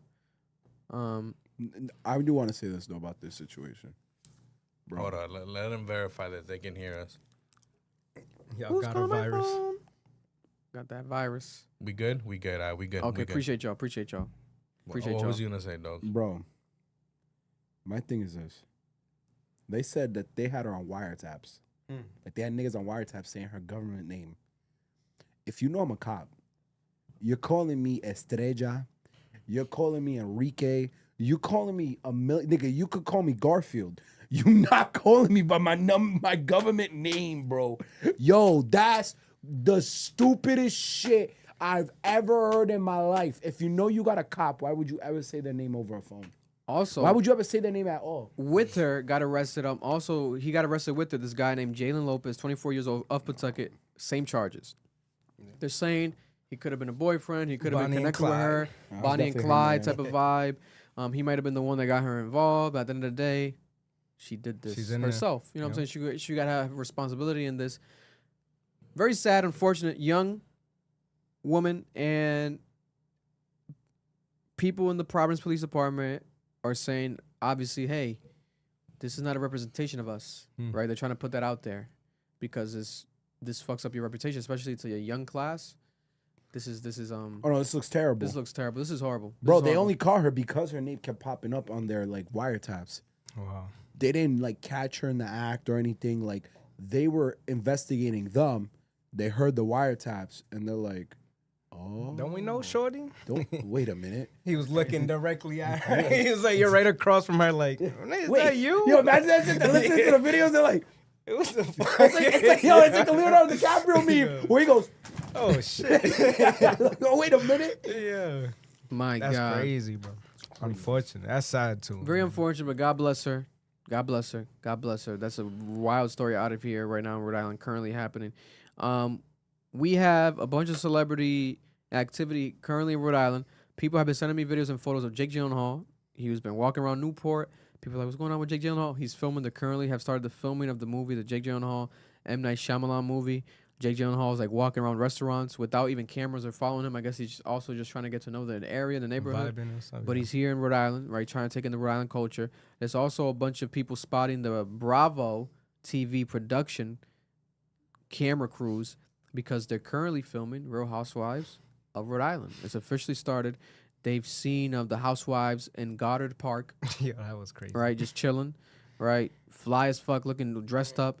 They've also been spotted at restaurants like La Masseria in East Providence, right? And I've gotten DMs of people sending me photos of them in Providence in general, just in parts of Providence, and like they're seeing these housewives, and listen, man, this is gonna be the new normal. To be honest with you guys, it's not, because in LA and shit, they don't report this type of shit all the time because it's common, like it's just everyday life. Rhode Island is getting to that part, of its cycle and popularity where it was going to become the common thing where we see these celebrities and these people here, you know what I'm saying? So it's going to be very interesting next couple years. But speaking of Real Housewives, there's a possible plot line that they're saying that could happen with the Real Housewives because there's some drama. The Real Housewives of Rhode Island. There's a Real Housewives Rhode Island star that they're saying that she might have close ties to an accused drug dealer, right? Her name is Elizabeth McGraw, and they're saying that she has this is a Go Local Prov reported this, right? They're saying that she has a long-standing close relationship with Dino Gilmette. Gilmette. I don't know how to pronounce this. Gilmette, a man who's facing several felony charges, including intent to manufacture or deliver drugs, obtaining property under false pretenses, and perjury, to name a few of the charges, right? According to the Rhode Island State Police affidavits and court records that Go Local has secured, they're saying that this man is also known for having fathered a child with Aaron Hernandez's former fiancée, Cheyenne Jenkins. Former New England Patriots star Aaron Hernandez, right? Elizabeth McGraw is married to Jerry McGraw, who is the president and CEO of Slater dispensary, the dispensary Slater. Oh shit. Yes. So, you know, and I have heard allegedly behind the scenes that this, that the Slater couple was gonna be in the cast. So now it's being confirmed more. It's gonna be interesting if this is like a plot line twist type of thing. They talk about this, or like some of the other housewives like call her out for this. Like, aren't you tied to this? Blah, blah. It could become like drama. You know that's This is gonna be funny. It's gonna be very entertaining. But at the same time, this might be one of the reasons where there's people obviously here in Rhode Island who don't want the show. They're like, this is gonna put a bad look on Rhode Island because we're gonna talk about alleged drug dealers and et cetera. It So is it's what like, it is, bro. hey, If you know Rhode Island, you if know it's the Italian mob type yeah. shit, like shit happens that that's happened in the past. yeah. You know what I'm saying? It's history. The Italian shit here is crazy. You know, also a lot of this shit is also just alleged. Yeah. Nothing confirmed here. Yeah, we don't know nothing. We don't know allegedly. nothing. We don't know But nothing. they have been filming, right? They have Elizabeth McGraw in East Greenwich at a restaurant filming. They have her spotted filming. But yeah, this man Dino Gilmet, let's just call him Dino. He allegedly had close ties with La Cosa Nostra themselves. La Cosa Nostra. If you guys have heard of La Cosa Nostra, look it up for yourself and you understand what I'm talking about. It's gonna be interesting if this becomes a plot line. I can see it happening. You guys are more than welcome to come on the podcast. I keep saying it. Yeah. Come on the podcast. Let's talk about this shit. Vic would love to have interviewed you guys. This would be insane, bro. This would be Nah, my Love Island. Vic would love to be a housewife. Out the house. Make me the wife and the husband. Nah, that Nigga, guy, I'll wear a wig. Make me both, nigga. On some Jim Carrey shit. I'll play every character like Eddie Murphy. Nah, that Goddard Park clip was crazy though, cause they had the L table set up like in the middle of the beach. Imagine we do Where the that fuck shit. is Goddard Park? We get in the you never I been feel there? like we've been to Goddard Park, no? Yeah, It sounds familiar. you've never been there. Where the fuck is that? That's at? like a been to Goddard staple. Park. man. Yeah, but I forgot what it looks like. I'm gonna look that bitch up real quick. This is, bro. What they did, you I can't. didn't know how to you, spell that you, shit. Goddard. Goddard, like Jimmy Goddard. Neutron. Goddard. You don't know Goddard? Spell that shit for Woof, me. woof. Goddard, double D in the middle. Goddard. You know Goddard, the dog. Jimmy Neutron's I know dog. the You dog, got her, yeah, nigga. yeah, I know the You dog. don't got her, nigga. My boy Goddard. Fucking, I think Gotta blast. Little Uzi has a dog, and he calls him Goddard. That park is in his It's East nasty Greenwich. though. It's a disgusting beach. It's in East Greenwich. It's good for Or like cookouts, Greenwich. but God bless. Greenwich. God bless. Also, coincidentally, unfortunately, there was two dead bodies reported in Rhode Island having to do with water. One of them was a missing swimmer, right, in Lincoln Woods. He was recovered. Divers recovered the body of a Providence man who went missing while swimming at the Lincoln Woods area in the state park last week. They recovered his body. When the swimmer's family flagged them down, they had a separate call, firefighters, etc., because they were worried about the swimmer being lost. They said that he went underwater and never resurfaced. Right? Bless you. Thank you. The Department of Environmental Management as later he's been identified as 21-year-old Victor DeLeon Mendez. God bless. 21. God damn, man. God bless. There was dozens of boats in the pond for nearly 2 hours searching. Divers eventually found the man's body, though it's unclear exactly where. Right? This is one of them. And then the second one right here, Smithfield Police, Smithfield, Rhode Island, identified another man in the Georgiaville Pond in Smithfield, right? Unfortunately, was this? I think it was on the same day, guys. Almost on the same day, about a day apart, almost on the same day. And he was a 31-year-old Timmy Mooch of Providence. He was found unresponsive in the water within 25 minutes of first responders arriving in the scene. He was reported missing early in the day after his friends noticed that he had disappeared while they were at the beach. Wow. Right? It's been considered an accidental drowning. Condolences to both of the families. Very unfortunate. This was Lincoln, right? One of them was Lincoln. One of them was Smithfield. This unfortunately happens every time it gets warmer out in Rhode Island. is very common and very unfortunate for people to be reported drowning and dying in these waters. They got to close Licking Woods. Please just be safe. Just need lifeguards. If you or can't something, swim, bro. Like, yeah, learn to swim. more safety, more. I can yeah. survive. I can Especially swim when- underwater. You gonna I can't really, what's it called? float. I can't really float. I can't. But I can swim underwater like a fucking fish. I might get tired eventually, but I'll make that shit work. This nigga goes 2 feet. Yes. Fighting through the current. Be safe. And also, that's the thing. You can swim, but then there's currents and shit. Yeah. You can't control that shit, bro. No, once it sweeps you, it's done. Well, yeah, it's very dangerous. So please, unfortunately, I was on the beach today getting tossed. I heard. But you're here. Bro, I dove off a boat one time, and when I got up, like I was a good maybe. I dove. I was maybe like 10 feet away. I came up. I had to been like 50, bro. Like in that quick of an instant. When me getting up, and I'm like, damn. I don't think I'm that crazy of a jumper. Like, I should be in the Olympics if I'm doing that. But God like, damn. Nigga, that But current like, dragged bro, you. I got up, and then I went down, started swimming, got up again, even farther, bro. And I'm like, oh shit, this is taking me. Like that ocean's really no joke. Like if you ain't a fish, just don't play with that water. No, I don't play with the That's water. nasty, I don't do bro. that shit. That's just very dangerous. Very dangerous. Also, I want to shout out, there is a cancer awareness event happening in Rhode Island. Shout out to the Rhode Island Hospital student program, right? There is a cancer awareness event that I'm a part of August 3rd. Listen up, the people of Rhode Island. Go to this event. It's a free event, right? The location exactly, I'm going to get it accurate, is 10 Sims Avenue in Providence, Rhode Island, where the Farm Fresh location is at. It's a free event. There's going to be free haircuts for kids, right? Hey. This is on a Sunday, on August 3rd from 12 to 4 p.m., right? It's a 4-hour event.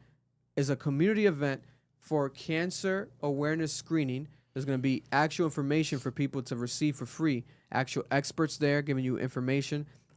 It's a community event as well, right? So you're going to get kids getting the free haircuts there.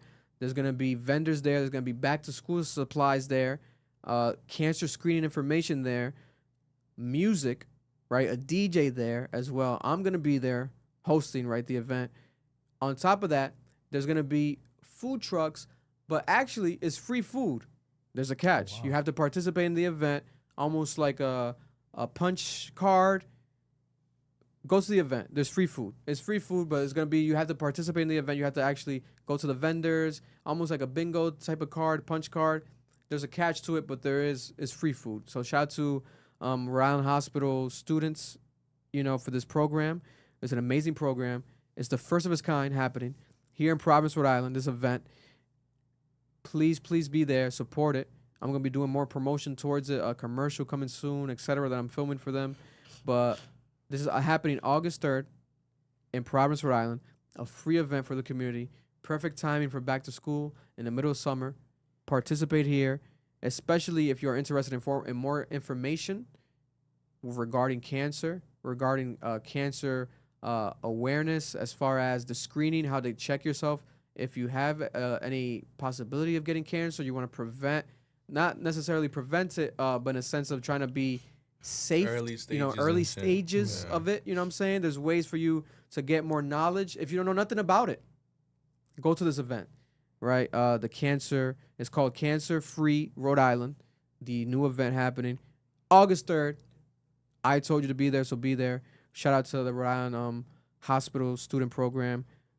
They're doing amazing things there. I hope that they make it more consistent. Specifically, they're called Future Gen. Future Gen of Rhode Island is the program. Shout out to Future Gen of Rhode Island. And lastly, we do got Erlen in here. Shout out to Mother Earth Wellness. Again, use our promo code AMBITION for the 10% off your actual checkout purchase, and the 20% off cards. We're passing them out to people. I think I'm going to have some around here. Give some to Erlen. Go get that gas. But when it comes to, off the top of your head, Erlen, what would you say is the best weed song of all time? What's the best weed rap song that comes to your head? The first one. Weed rap song. Yeah. No, that's It could either be about weed. I think it would have to be about weed, because most songs that people smoke weed to is about weed, right? Like Wiz Khalifa. Young, Wild, and Free. You think so? I don't know. That's just off the top of my head. There's Snoop Dogg and Wiz in there. So, some big potheads. I think No. so. So French what we Montana get and high, Currency. so what we live free. Which one you think? I'll show you right now. This is like French Montana and Currency? yeah. There's a song they made that's like the hottest like weed smoker song. Isn't it? I get high.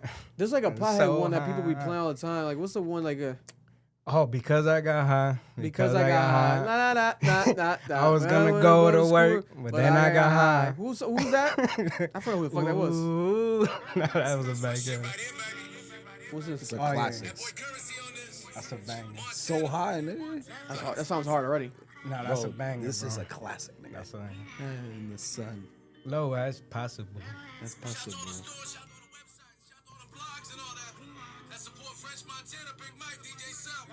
No, that is a It's the banger. mixtape era.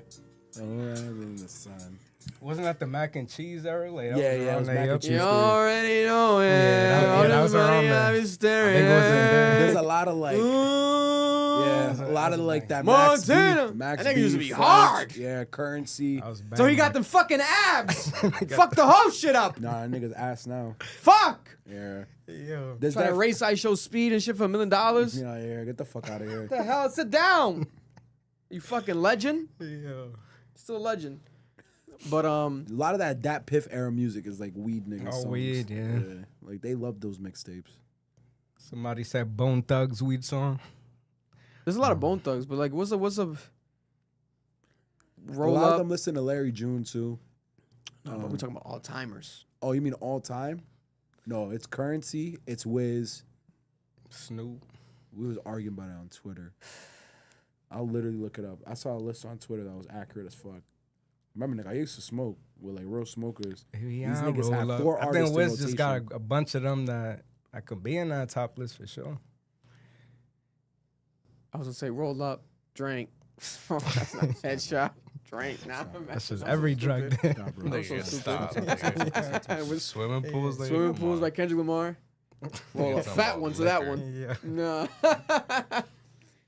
Yeah, I don't know off the top of my head. That's the one we said earlier that I forgot it now. Because I got high. Because I got That's high. because I That got guy. high, yeah. I think it was like from a movie too, type shit. But I think that's it the was one. probably the only song they had. What'd you see? You probably saw like a Mount Rushmore or some shit, no? I did see a Mount Rushmore of weed smokers. Damn. Mount Rushmore. Angela said Medication by Damian Marley. Bob Marley songs. Bob Marley. Bob Marley. Niggas even go into the Bob Marley bag. That's a whole other bag. I mean, I was talking about rap, but still songs. Mac Miller's up there. Mac Miller got some shit too? About smoking though only? Yeah. I be out the loop. I don't smoke. I don't For smoke. white people at least. He's I a don't big smoke. like, I white don't people know none of weed this shit, rapper. bro. Niggas gonna be smoking a Carly Rae Jepsen? You're crazy. It's Hey, I Friday. just met you. You're crazy, bro. But this is crazy. You're crazy, bro. So here's my blunt, bitch. Just roll it up for me. You know, I don't know what's going on. You know what I'm saying? You're taking long, brother. We're gonna have to end this. Yeah, that's it, bro. It's Nigga not that said Seth serious. Rogen. It's not that serious, bro. It's not Seth that serious. Rogen. Nah, it was a joke that they made. Well, I mean, if you think Well, about no, it, yeah, yeah, it's- because look, in Call But of Seth Duty, Rogen doesn't make in music. Call of Duty, they dropped that collaboration with Seth Rogen's all weed related. Oh yeah, potheads. Seth Rogen. What the fuck is in my mouth? Is hair. that Seth- cockless it's shit? it's like it's like a nigga that's cockless. That's like is that that King cockless. Combs pube. Nah, yeah, a lot of the Mount Rushmores I'm seeing are saying the same thing. Yeah, that's crazy. Snoop Dogg, Wiz, Currency, fucking Bob Marley. It's the same for all of these shits. Cool. Stay high, friends. Stay high. I Was it- stay high. Like the Dos Equis. Dos Equis, man. Stay thirsty, my friend. Stay thirsty, man. That's another one. Isn't that Dipset? I stay high.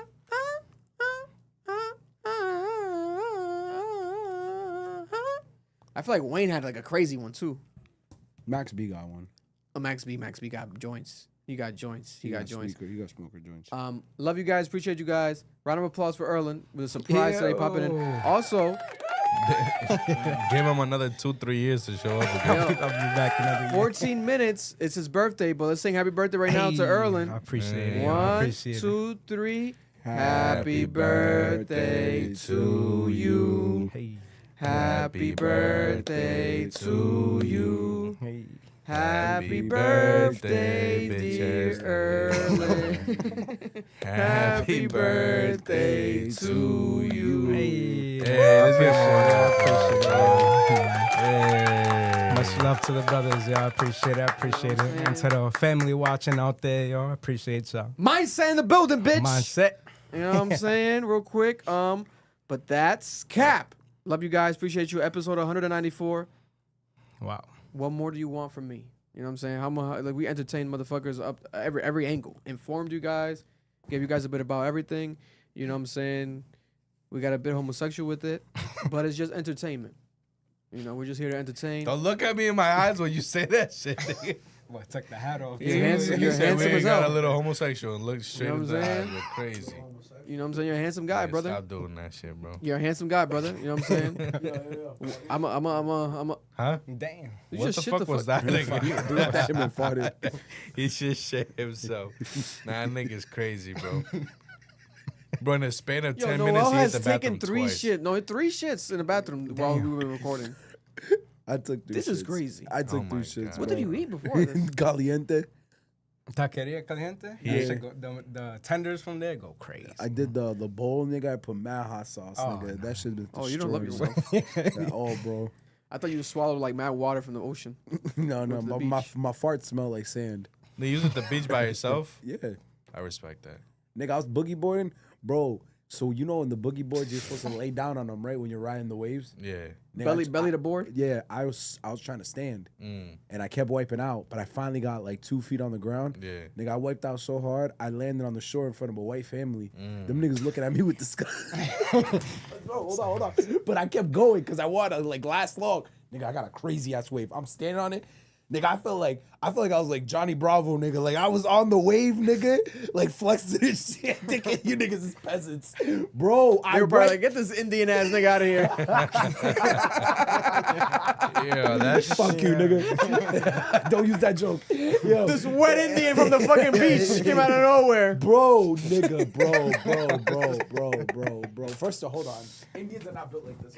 Hold on. Here we go. Man. Show your nipples. We get it. I know. God damn. God damn. Yo. First of all, Indians ain't built like this. No, you're not wrong. Indians not built It's very rare. It's very rare. It's not genetically. It doesn't happen genetically. Looking like a milk dud. It'll happen for them. But I'm gonna tell you, eat my dick. Eat my dick. Yo, I'm gonna tell you this right now. You gotta tell him eat your cock till it's cockless. Nigga, I wiped out the last time into a woman. Good shit. And you got her number. Good shit. Yo, Or did watch she this. call the cops on you? No, nigga. When I wiped out, I like my whole body went into her, bro. Oh, that's assault. That's what I'm saying. That's what I'm saying. Should you be saying this? Domestic We might have to delete this. Nigga. So I'm like, bro, I wipe out into her. I get up from the water, and I'm like, yo, who did I hit? Nigga, I look, I'm like, oh shit. Oh, you know her. This bitch was beautiful. She's there. I'm like, God brought me a beautiful bitch. Nigga, I'm talking to her, I'm making jokes. I'm like, oh, hey, shit, I'm sorry. She's like, no, you're okay. I'm talking, offering her my boogie board. I'm like, you want to ride? That was some bullshit boogie board, too. I paid $5 for that shit at 5 and below. That shit was That's why you asking falling, nigga, because that shit wasn't sturdy enough. that shit wasn't sturdy at all, nigga. What the Bro, fuck are you doing? When I wiped out, I was like Ashton Hall when he's in the air for 3 minutes. Bro, nigga. This nigga's crazy. You got the Five Below boogie board. I got the fuck. I'm a nasty nigga, Trying bro. to surf that shit. Trying to surf that shit at the beach, bro. Nah, but yeah, That's savage, I risked her up. God bless. God bless. Oh man. Good day at the beach. So there we have it. Noel's day at the beach. Very unique experience by himself. He lived to tell another day. God bless. I'll tell y'all next week my other adventures of the week. because I'm doing a lot of stuff by myself this week. Tomorrow I'm gonna roller skate, go to the movie. I'll let you know what happens. Might rollerblade into someone's life. It's possible, nigga. This keeps happening. You know what I'm saying? Fuck these bitches though. Get money. Love you guys. Appreciate you guys. May God bless you all. May you all be safe. Enjoy your week. Love yourself if nobody else does. And we'll see you guys next week. Club Mission Podcast. Cap. Rhode Island to the world. We're out. Love y'all. Happy birthday, Erlen. You.